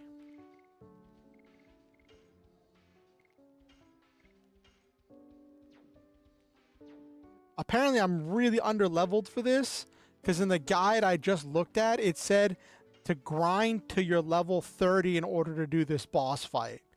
So this should be interesting. This should be really interesting. Okay.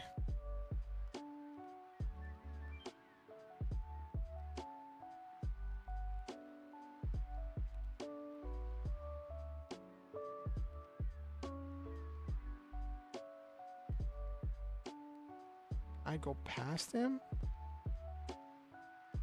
Oh.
Oh, so it was back here.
Okay.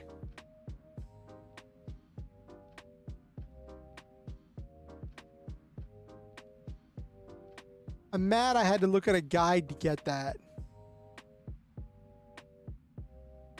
But like, there was no clue. Hey, talk to this person.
Okay. Let's see if we can make it to the first save area in the next 30 minutes.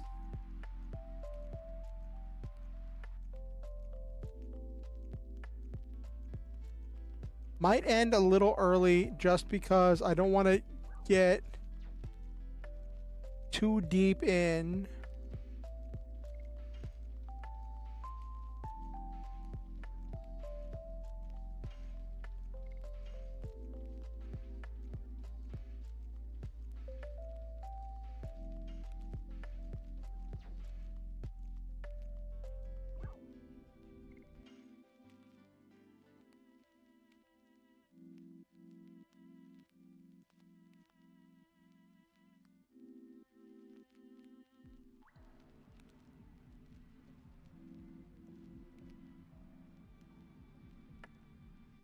Yeah, best laid plans, exactly, Nabiru.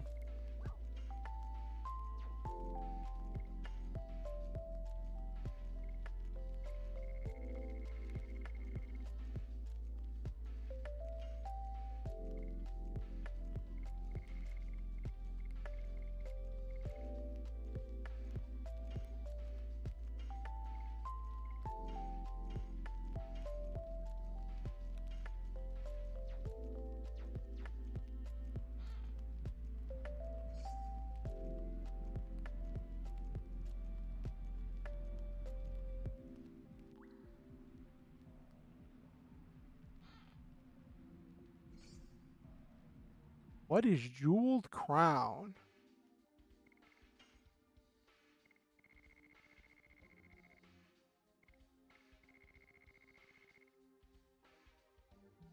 When magically attacked, SP is accumulated. It increases. Ooh, that's a big increase.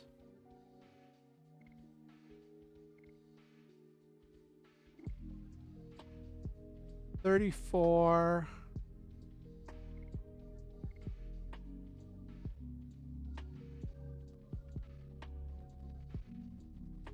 Trades out.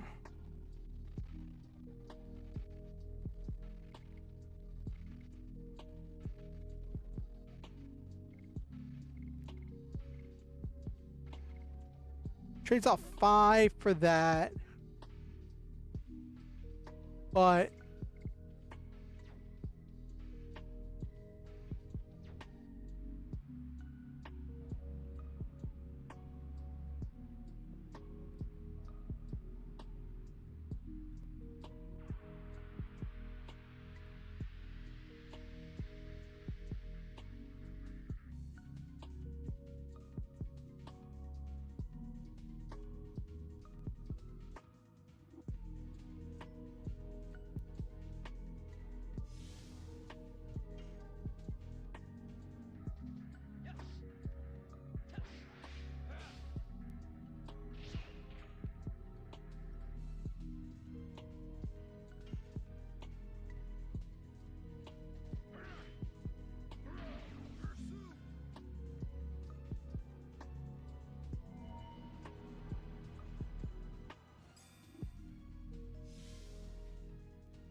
okay, that was good.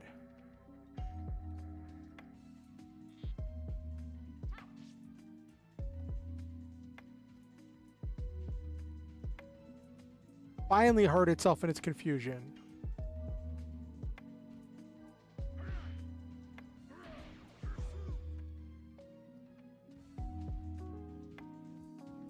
Gotta love Kongal.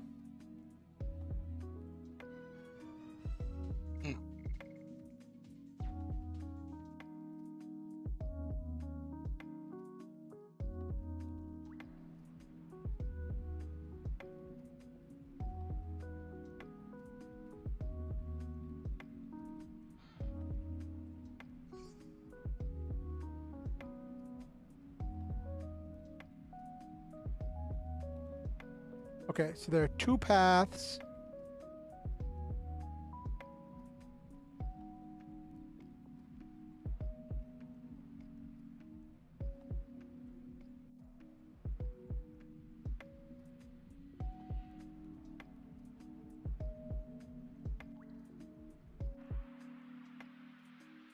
Okay. I want to see what's down this other path over here, see if one of these leads to where I want to go or where they go.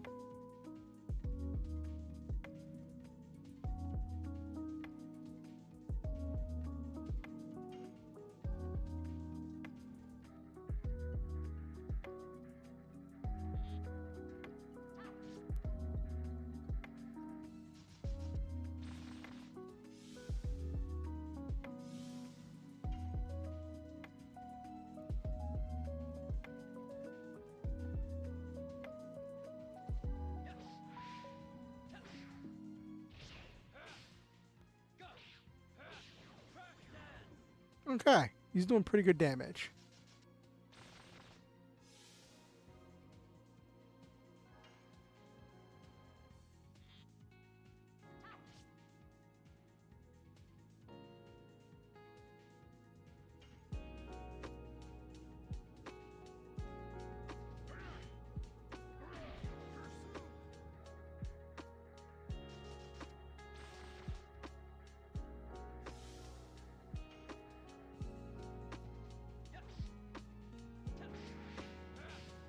Too late.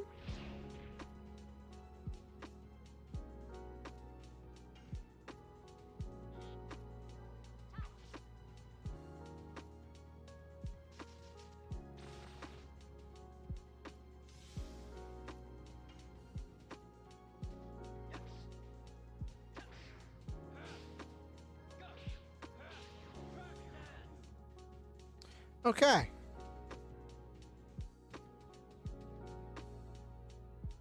All right.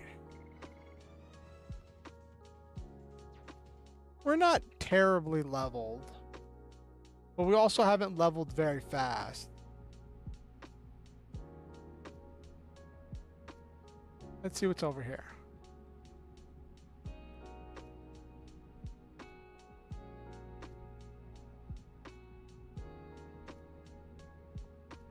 Where does this go?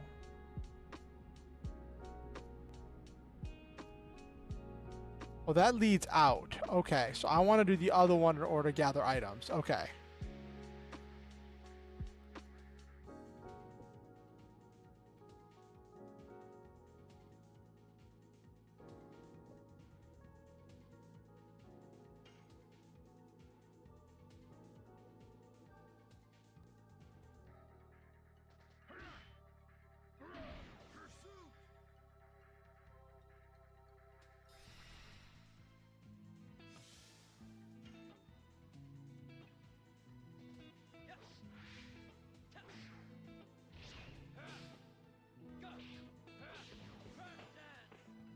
Of course, that didn't kill her. Finish her off so she doesn't use a super ability now that she's charged up.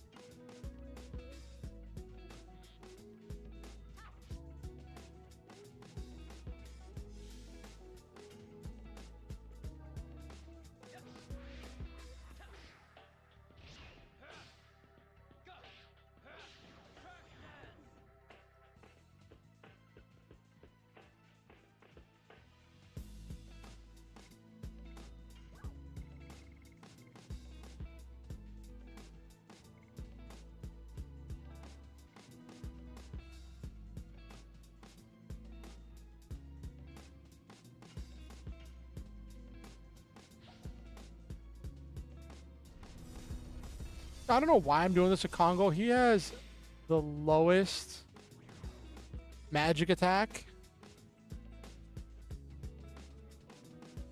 But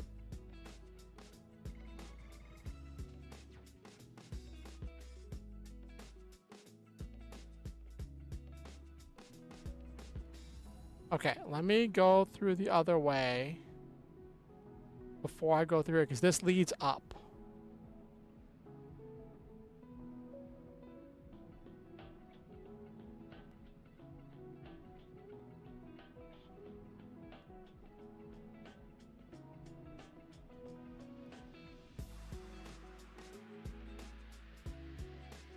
Okay.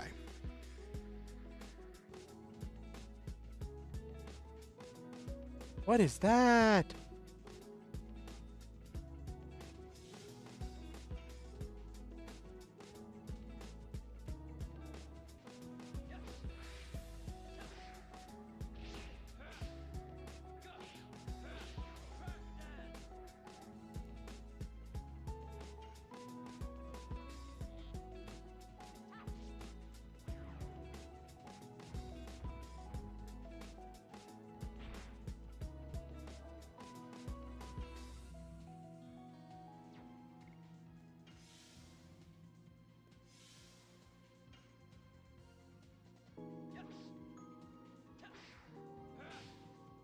Too late. Oh, geez, that was terrible.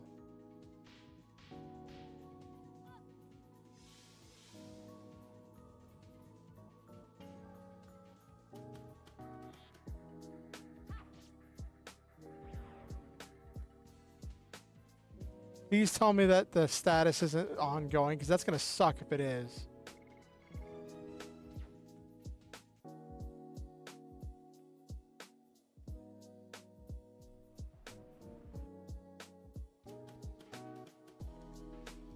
They both have fear.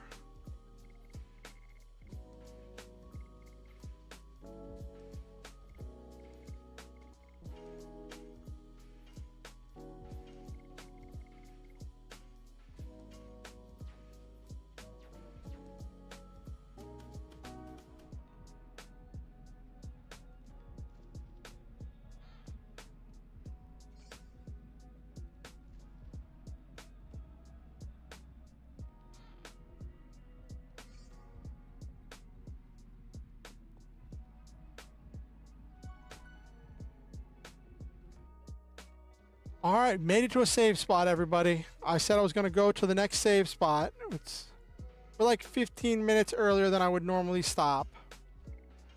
We'll probably pick this up on Monday. Or might do a writing stream Monday. I haven't done one of those in a while. Let's get back to the just chatting screen and just kind of hang out for the last like half hour or so. Because I don't want to delve into the next boss fight and have I don't know when till I get to a save point. So, because I still have the rest of this cavern to go through before I get to the boss fight. So, I feel like this might be like the halfway point of the cavern. So we'll see what happens next. Okay. Okay.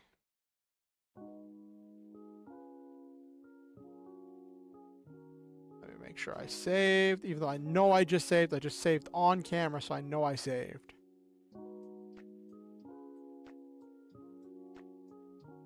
Yeah.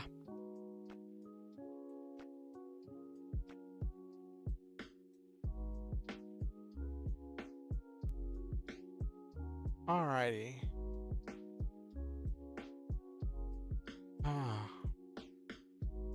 I suddenly got really tired while we were in the middle of that.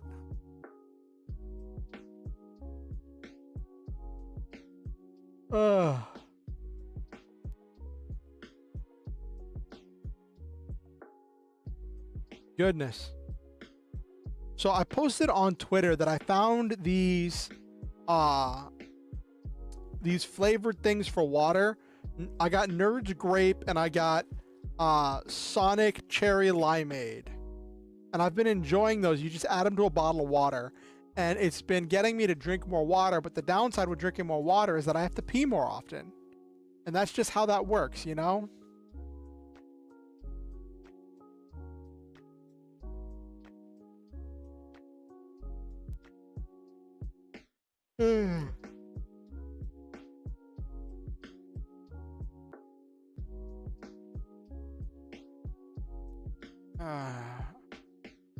So it's funny. I talked to my therapist about my sleep schedule.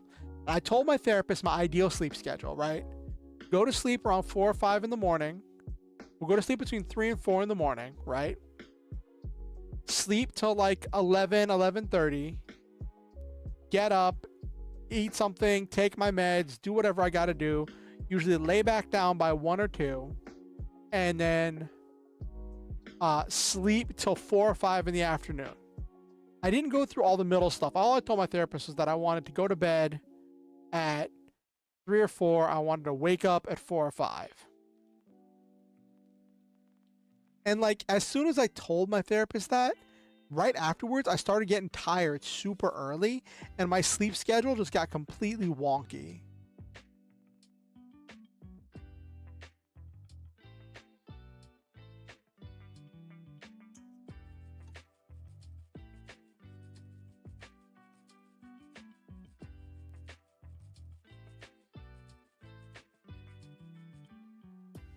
All right, let's see.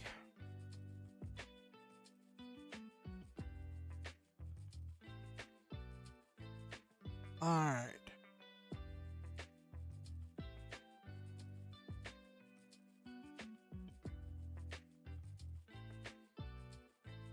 Oh, apparently someone's reviving the Teenage Mutant Ninja Turtles TTRPG.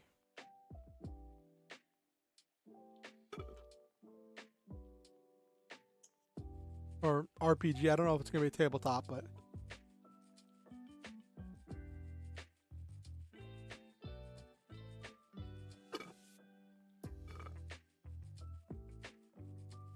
all right.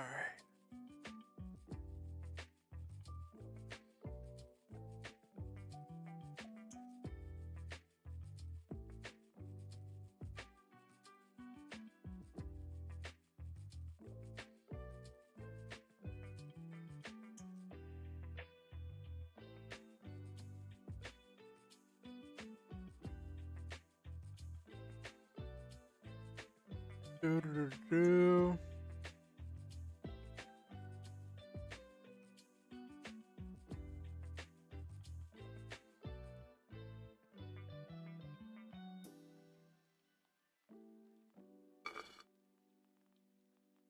Sorry about that. Was just drinking. So I put, because I got Burger King earlier, I mixed up some of the Nerds grape mix in a bottle of water and poured that in my Burger King cup in order to use the rest of the ice in there.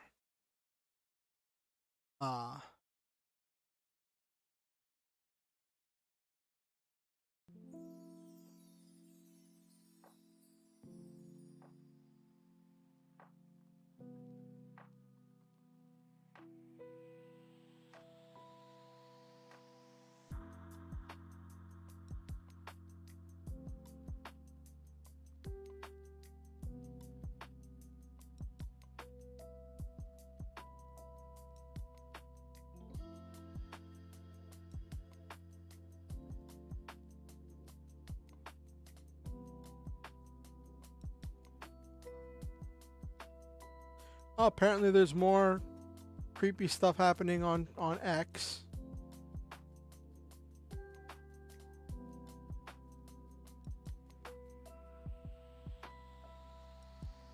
I saw one quote on Facebook a while back where like some guy was putting his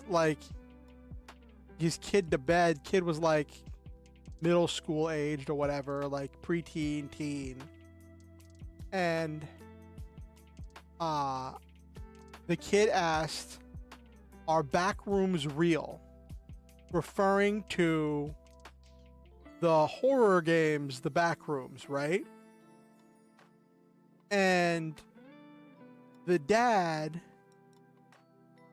thought he was referring to like the back rooms of a warehouse or of a building and was like, "Yeah, that's real." And the kid freaked out and the dad didn't know what was happening. And I'm like, this is the age of like, this is with the social media and the ghost stories. Like, these are modern day ghost stories. Gotta drink all your BK drink. The BK will haunt you otherwise. Yes.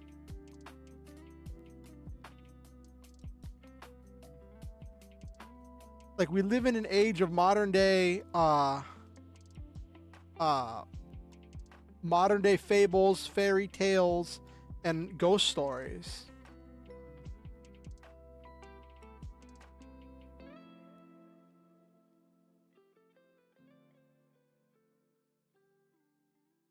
What's it remind you of, Nabiru? What's it remind you of? Something you buy? I had to explain what you buy meant, because Silva in our D&D chat will say lots of references that no one gets, just because they occur to them, and then I end up having to explain to the rest of the group what in the world Silva's talking about, because it just gets really awkward. Because Silva will say something and everyone's just like, "What?" And then I gotta explain it. It's really funny.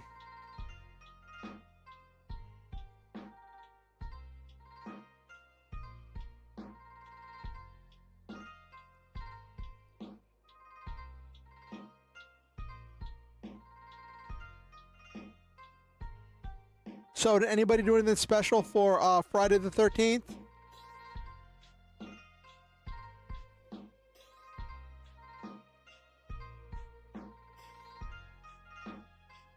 I watched Game Theory do a few videos on it. Oh, great.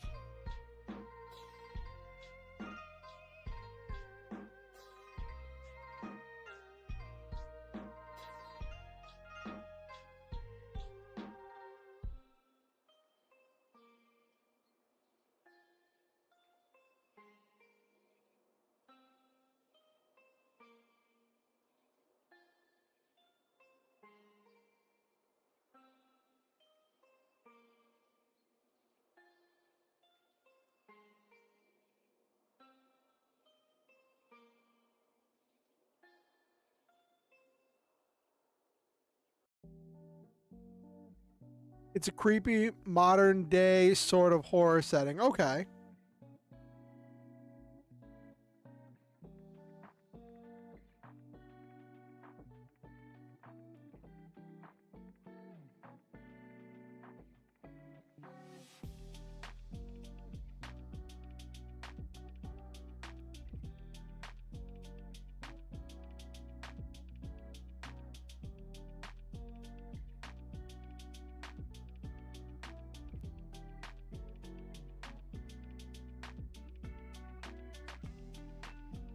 Okay.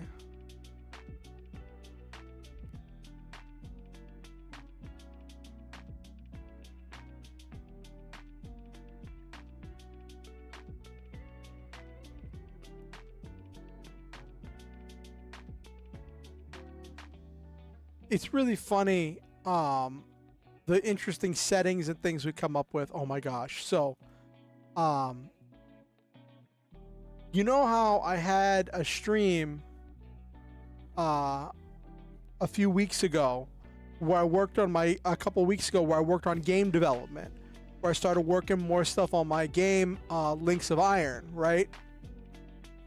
One of the people I live with asked me about my game today, and it's so jarring because I'm so used to having like my online life separate from my IRL life, but like they intersect in certain ways. So then having someone come to me and talk to me about something that I talked about on stream is so surreal. And they're like, I would love to play your game. And I'm like, I need a group to play the game. But I didn't want to explain all that. So I'm like, it still needs work. Because I don't even know how or where we would play the game. Because all of my interaction stuff happens online. So we would have to be like meeting through Discord with other people.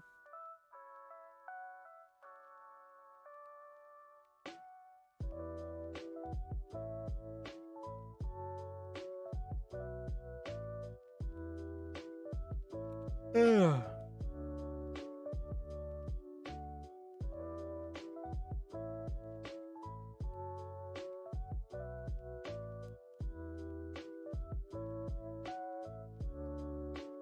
Oh my gosh.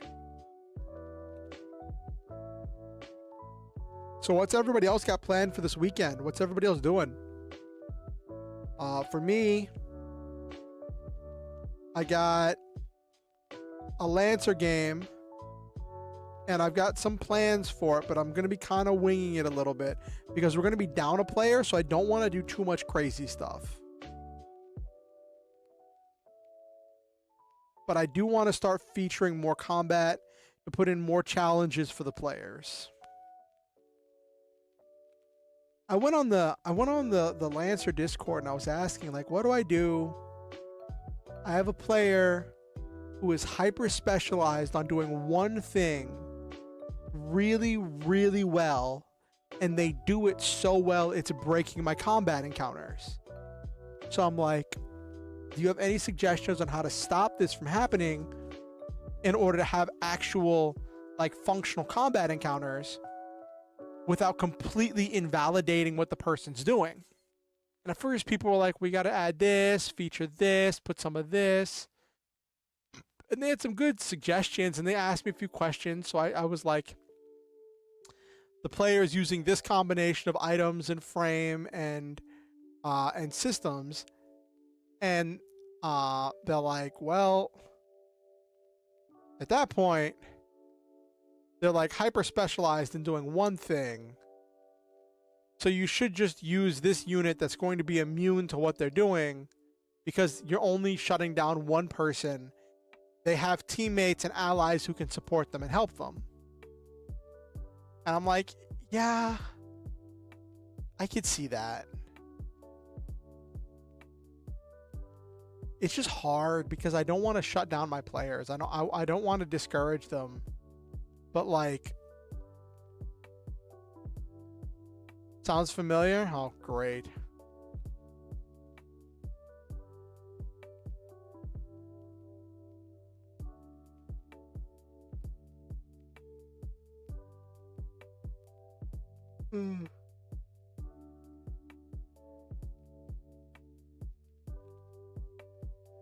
Mm-hmm.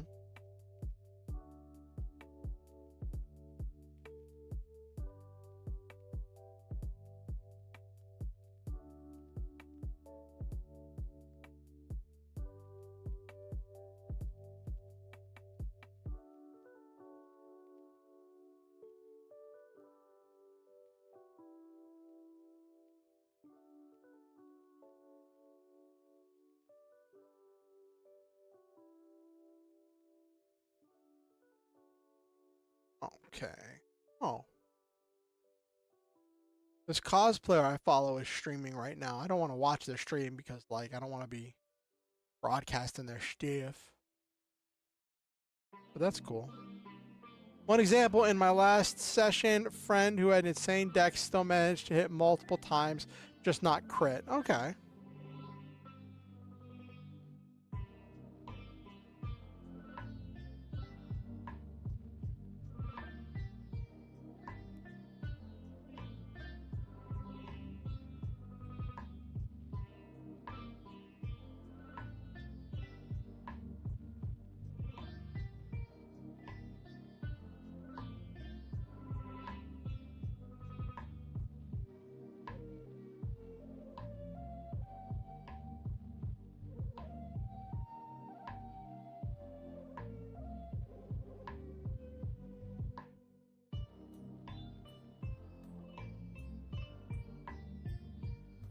Oh, great. More stuff going crazy with politics.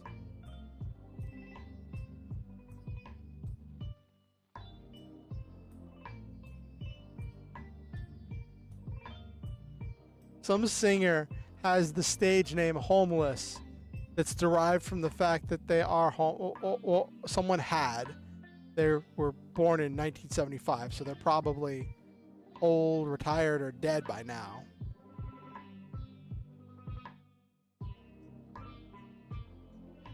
No, probably just old. If they're born in 1975, that would be like 50, like 48 or something. So they're not, yeah, actually they might still be going on.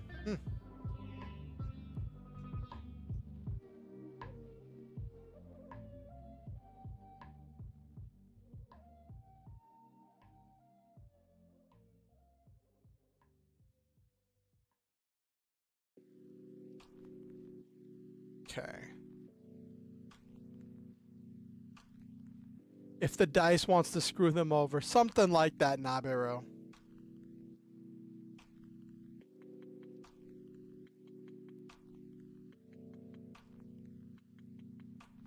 I saw 70s and I'm like, oh, this person's from the 70s. Then I did the math and I was like, wait a minute. That would only make them like 13 years older than me. So they're probably, if they might still be in the middle of their music career.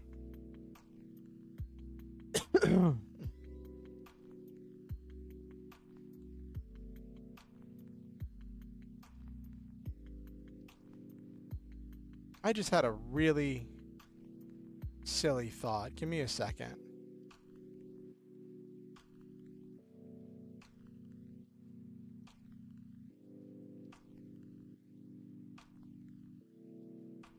Okay.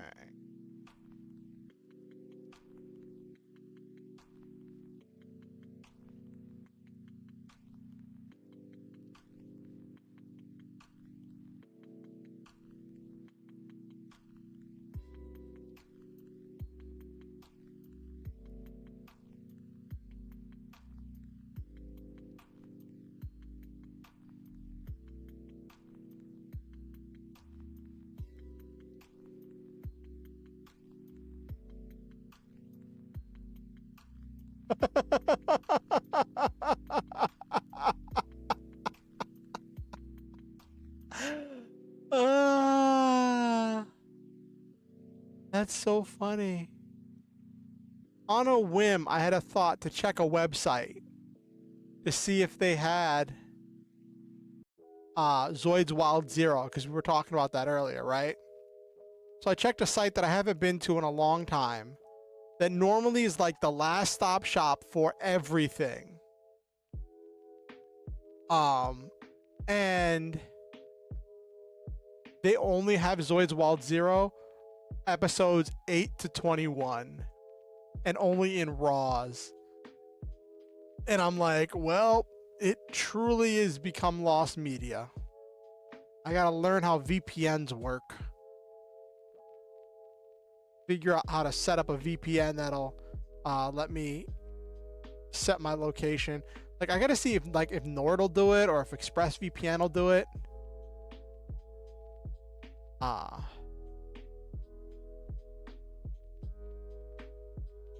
There's one. So like, I found one that was like completely free. It wasn't completely free. It was free, but it has a paid tier, right? And in the free one, there was no data limits or any of that. So I'm like, oh, that's really cool, right? But in the free one, you can only set your server to like one of 3 places, like the US, Europe, and I think they said that they had somewhere in Asia.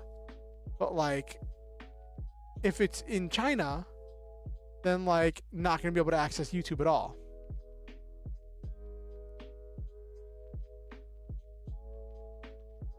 Oh my gosh, Nabiru, that's so funny. Actually, something just occurred to me. Give me a second.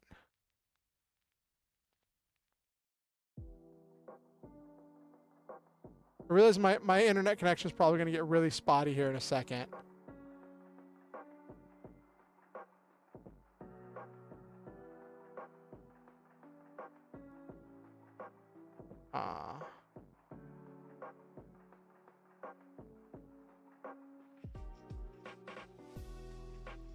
Alright.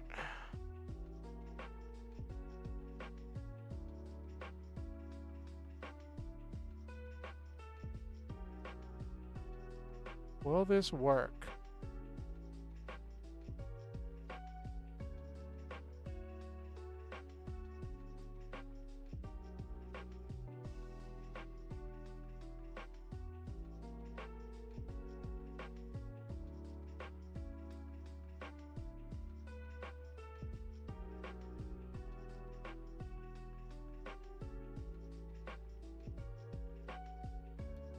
Will this work?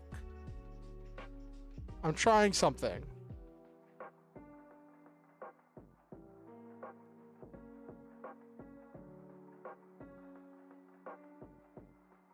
Nope. Doesn't work.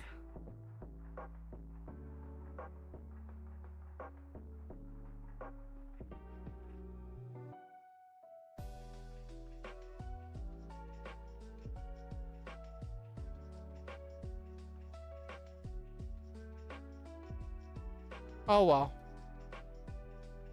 I had a thought and I wanted to follow that thought and see where it went, and it didn't go where I needed it to go.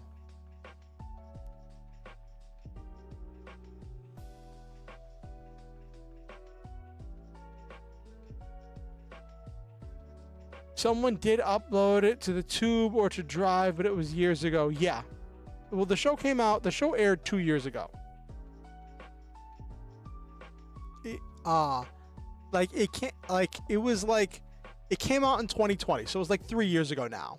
But the dub was coming out like as all, like the dub was being made and coming out as all the stuff was happening. With COVID and the shutdowns and everything. I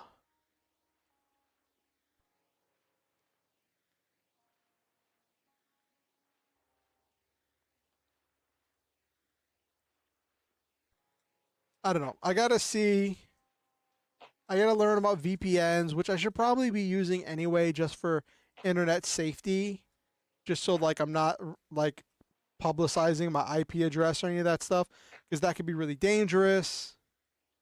So I know that like the responsible thing to do would be learn more about VPNs, but it's another thing to learn about. You know what I mean?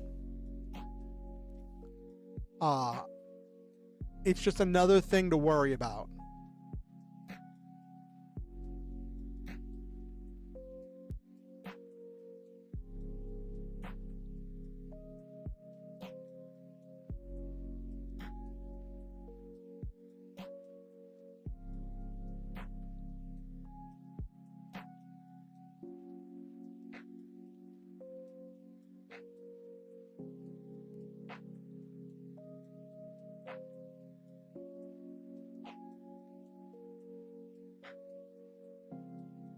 I might ask around and see if people have a recommendation of what VPN to use to set my location in Malaysia and just watch it on YouTube. I wonder if I'll even be able to stream through Discord if I do that. That'll be funny.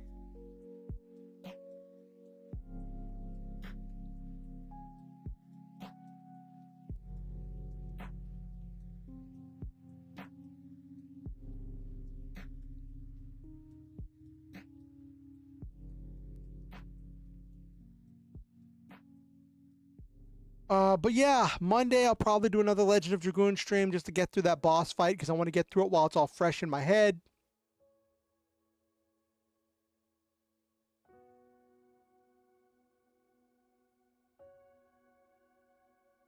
Oh, that's funny.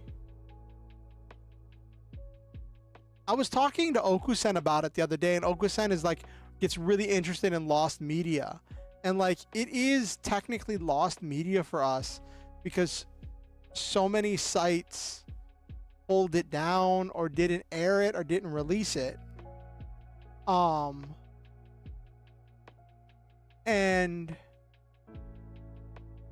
it's like, it's not even like you got a DVD release. I went looking on eBay to see if I could find a DVD release. And like, the best I found was someone selling a USB drive for $40 that had all of Zoid's Wild Zero, but there wasn't, like, the other shows it was releasing on that were available were like English shows, but like it didn't have confirmation that it was even the English thing. And I'm like, I'm not spending $40 for a freaking USB drive that's probably gonna have pirate. Like, if you're gonna be selling me, I know that like a lot of times when you buy the DVD box sets and stuff, especially like subtitled Kamen Rider stuff or anime, a lot of times when it's being sold, especially on eBay, it's like pirated material that someone has formatted into onto DVDs that'll play on DVD players, and they're selling them like box sets. And it's stuff that somebody got from somewhere. And I'm like, if it's at least a DVD box set, I'll have the DVDs to play with stuff, right? But it's not. It was just a flipping USB drive, and I'm like, I'm not. At that point, you might as well put it up for download, like, so I don't have to wait for shipping on a USB drive.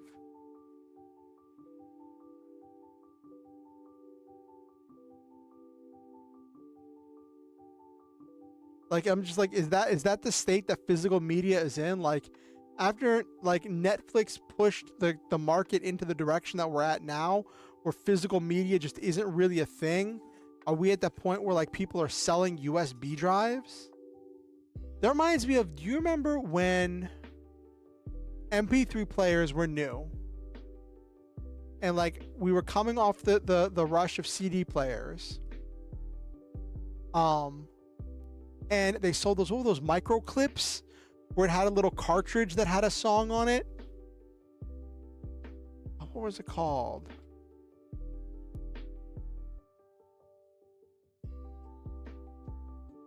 Hit clips, that's what it was. Hit clips. Oh my gosh. Seems like forever ago.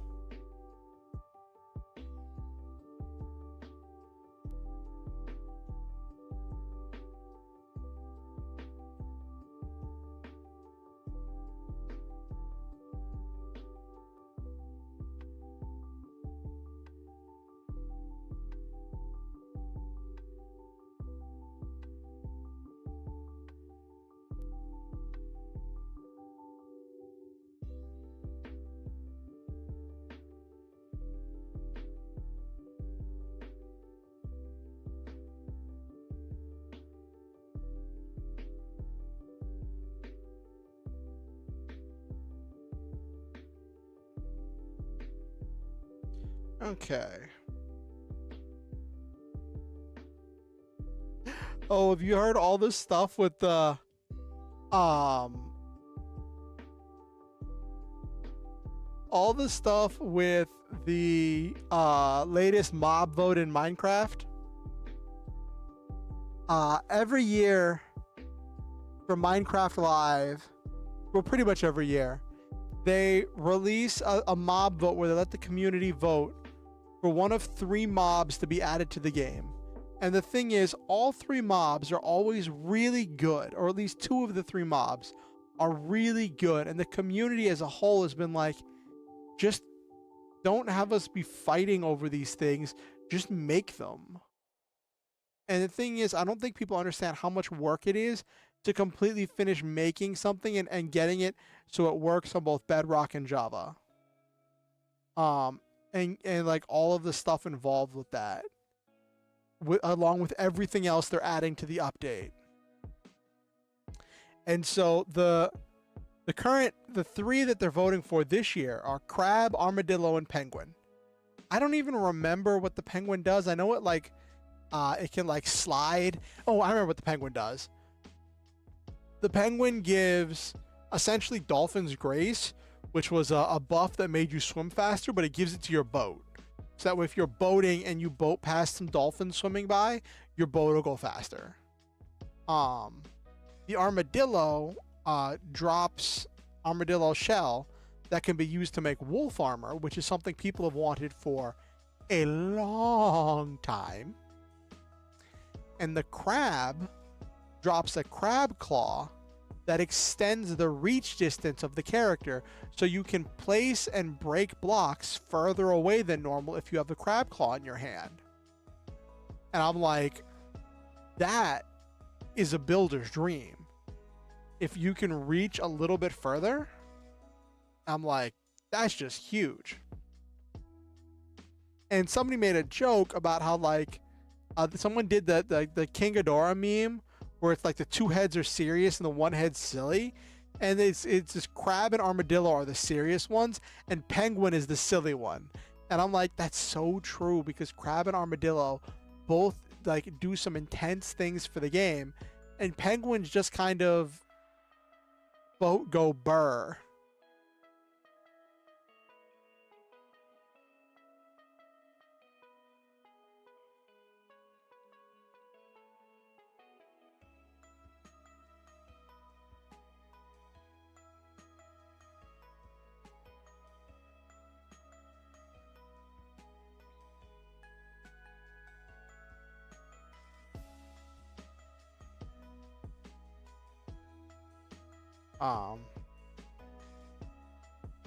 But yeah, it's always funny seeing how the Minecraft community does stuff.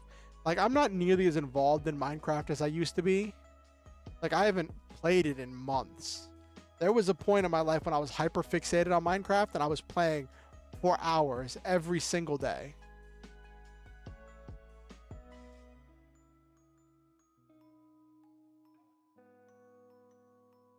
Constantly trying out new mods, trying to create a new gaming experience. It was a big part of it. Was a big experience for me.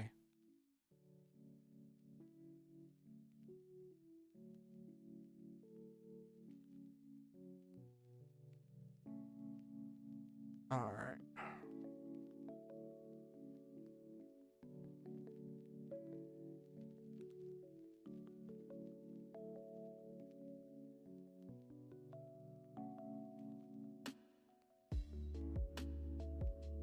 Someone posted a picture of their cat sitting on top of a pile of fabric, and they said, "She always helps my sewing projects by making sure that sewing projects by making sure the fabric doesn't run away." And I'm like, that's such a cute way to phrase it.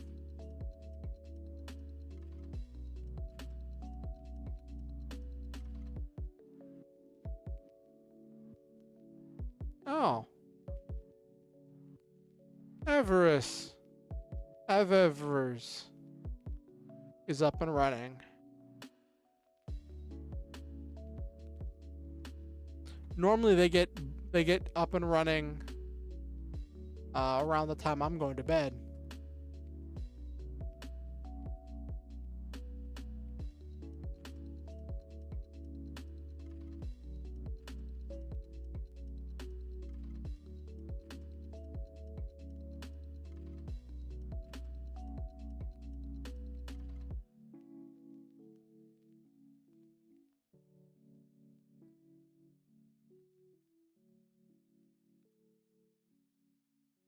Okay.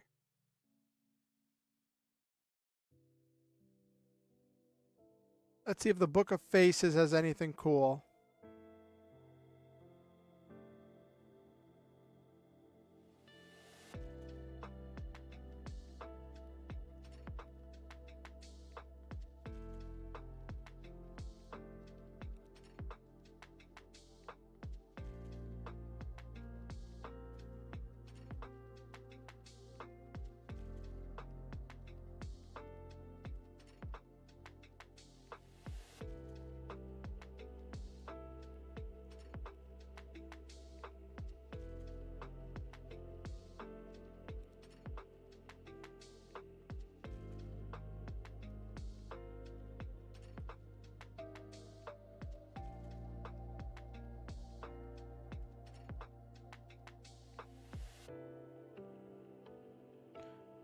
Okay. I gotta share something.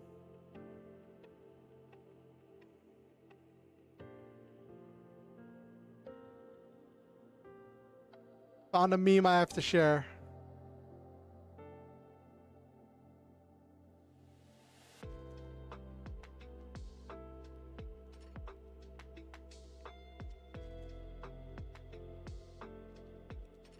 Money can't buy happiness. Me with money.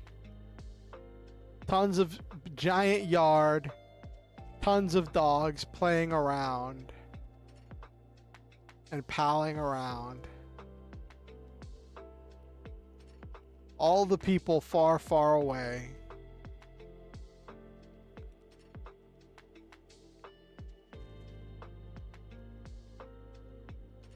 This reminds me of that thing that's like, I won't publicize that if I get money, but there will be signs.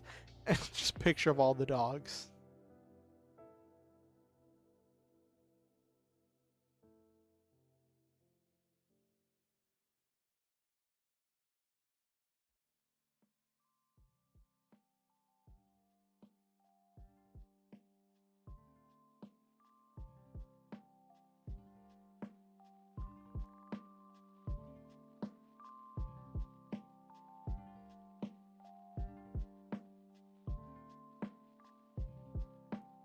Found a truly image. Imagine being so evil you make an image of a video player to make people tap.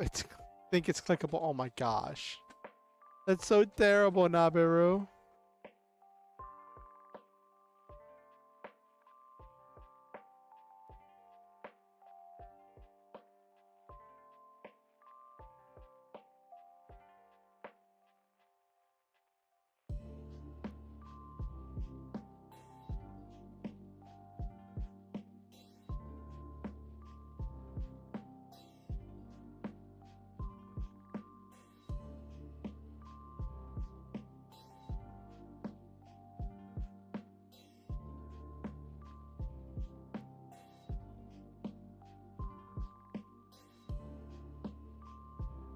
Oh my gosh.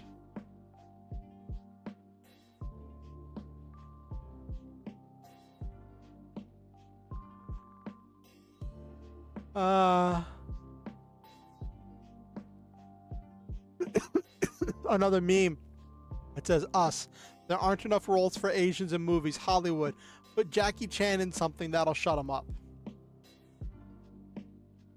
Jackie Chan has been in a lot of movies.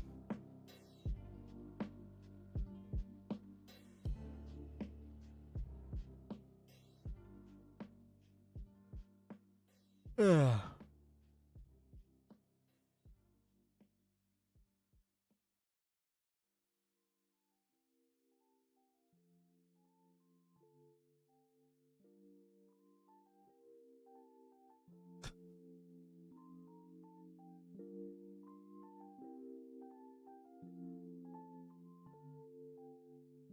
Oh my gosh.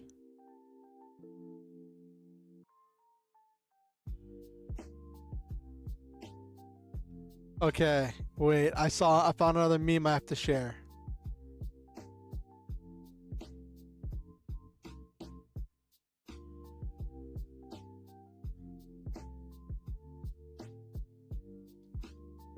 Okay.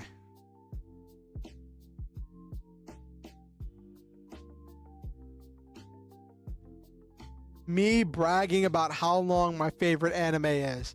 My mom, who watched the same soap opera for 33 years.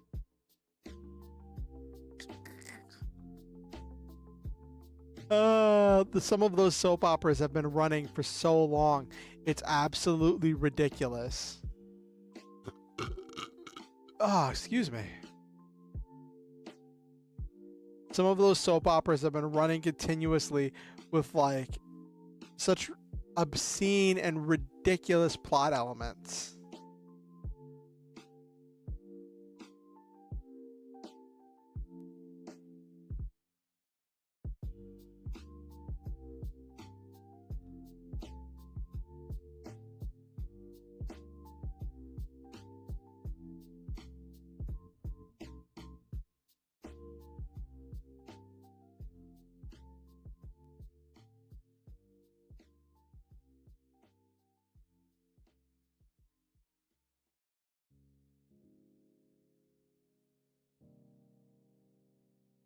Yeah, exactly, Nabiru.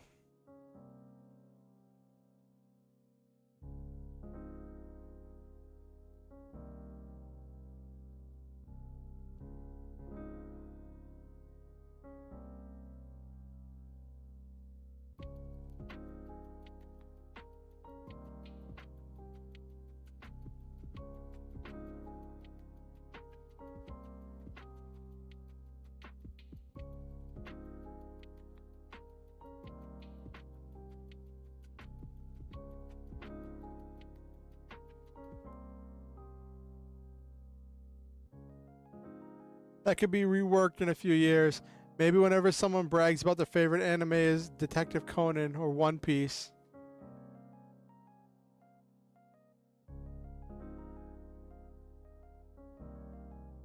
Well, like, the thing is, like, some of these soap operas have been running, like, I think the soap operas have been running like new episodes every week for like 33 years.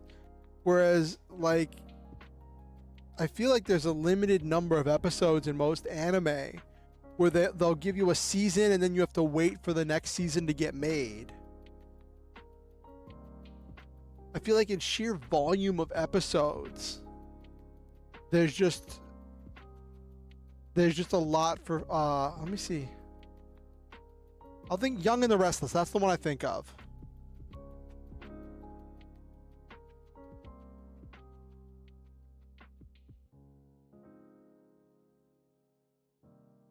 What? What? Chat.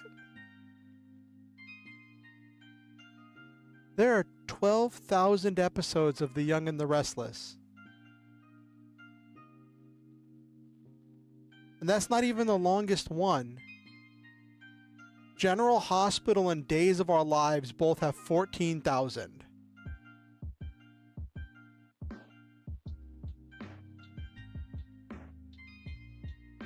I think it's still ongoing.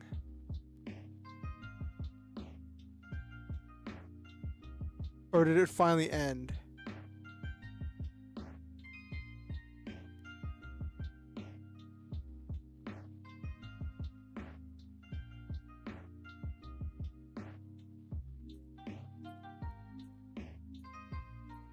How many episodes is One Piece?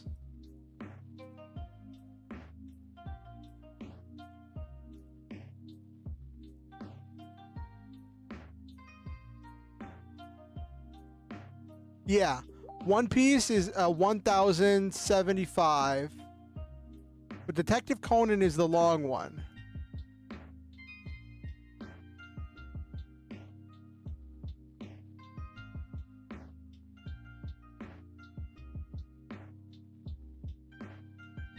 Detective Conan has over 1,075 episodes.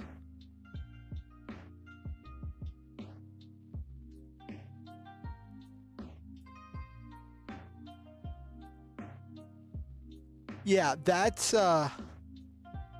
No, I think Young and the Restless ended. But let me see if this is still ongoing.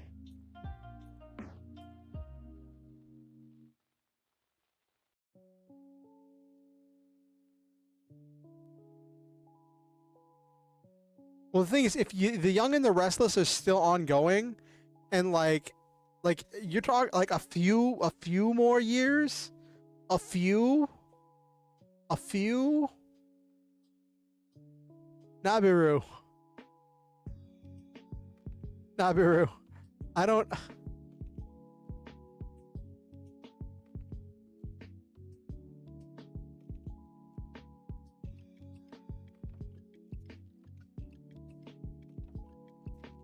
Oh, it is still ongoing. There are still new episodes coming out.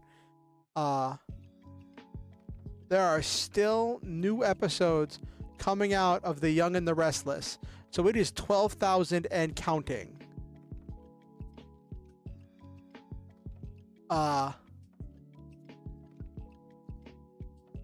We see Days of Our Lives.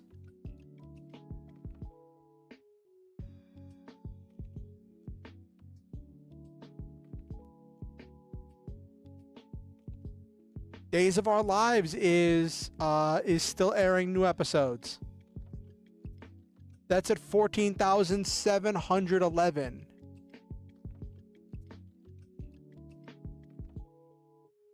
Yeah, I don't.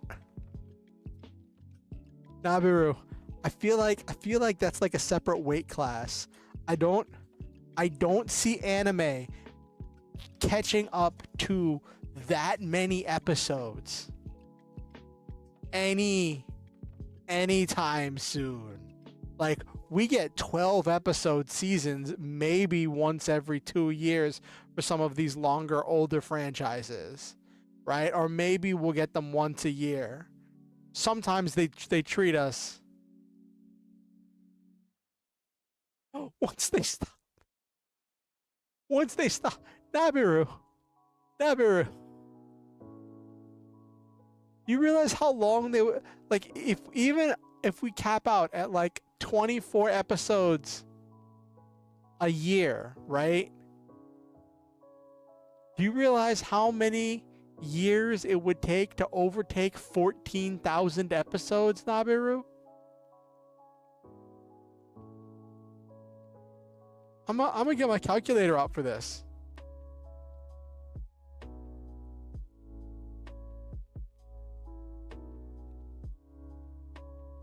Hold on, I'm getting my calculator out for this, Nabiru.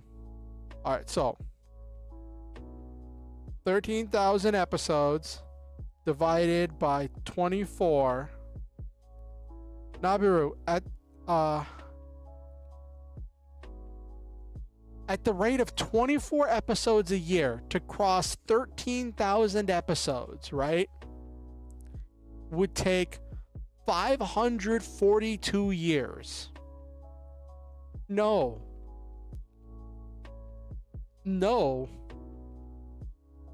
The way that anime gets made would have to be drastically changed to crank out much larger seasons much faster in order to catch up.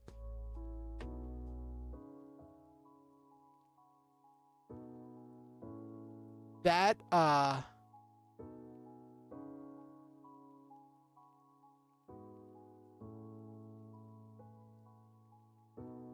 that's not happening. Oh my gosh, when No Game No Life gets a sequel. That show, the ending of that anime was so ridiculous. The ending of that anime was so ridiculous. No Game No Life was absolutely ridiculous.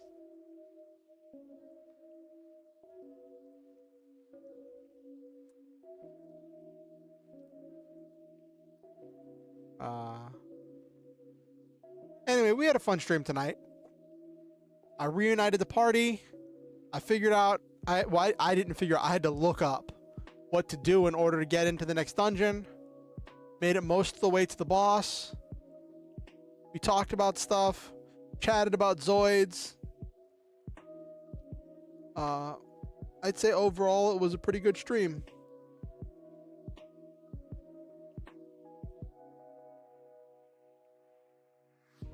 Yeah.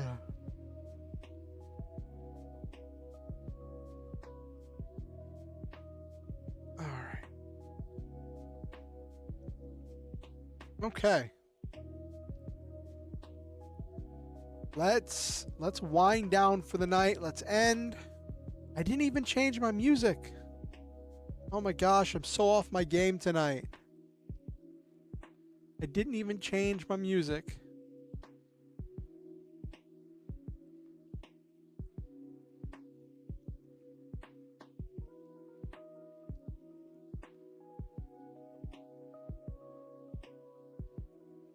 All right. All right, chat. For those of you who don't know, I like to end my stream by saying positive things about my viewers and speaking good things into their lives. So I will say to Silva, to Nabiru, to who else do we have? El Squishy, and to anyone else who watched the stream and didn't say anything in chat, and to anyone who watches this VOD afterwards, I want to say that I love all of you. I believe in each and every one of you. I think that each of you makes this world a better place by living in it. I believe that each of you possesses a truly special, one-of-a-kind energy that only you can bring to everything you do. I'm grateful every day to live in a world with you in it. Thank you for coming to my stream, and thank you for being a member of this community. Always remember the Star Hunter motto: shoot for the stars, have wonderful adventures, live your dreams, and always stop to enjoy the meal. One thing I ask is that you do like the stream if you enjoyed the content. Lets me know what people enjoy, what people want to see, how many people were here. Helps the algorithm with pushing it out to other people. And just lets me know what you all want to see more of.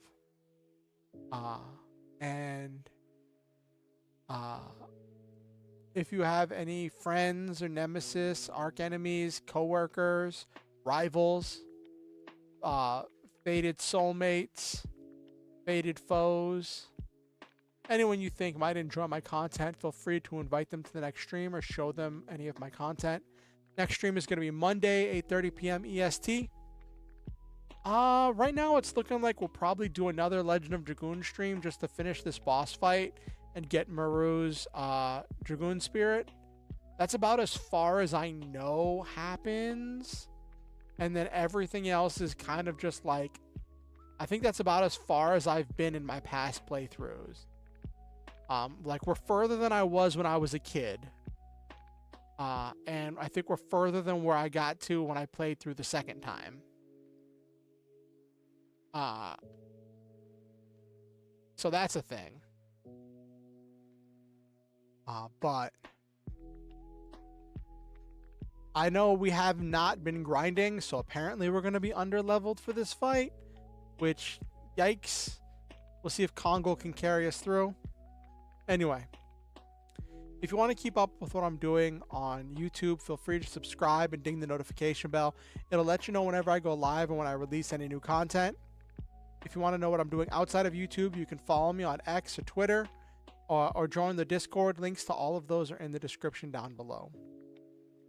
I want you all to know that I do this as a hobby, and I never want anyone to feel obligated to donate or to give me money. I never want anyone to feel like they have to donate or have to give money to be welcome here or to be a member of this community. I want you all to know that you are all welcome here in any and all walks of life.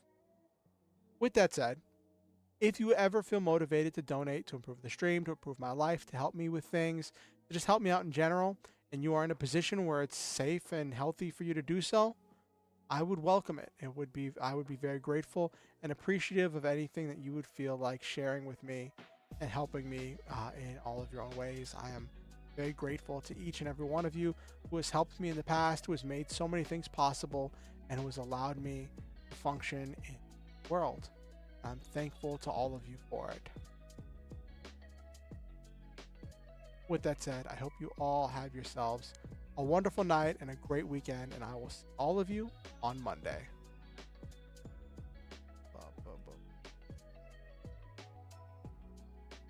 Also, enjoy the vampire look. I come to suck your blood. Na, na, na, na, na, na.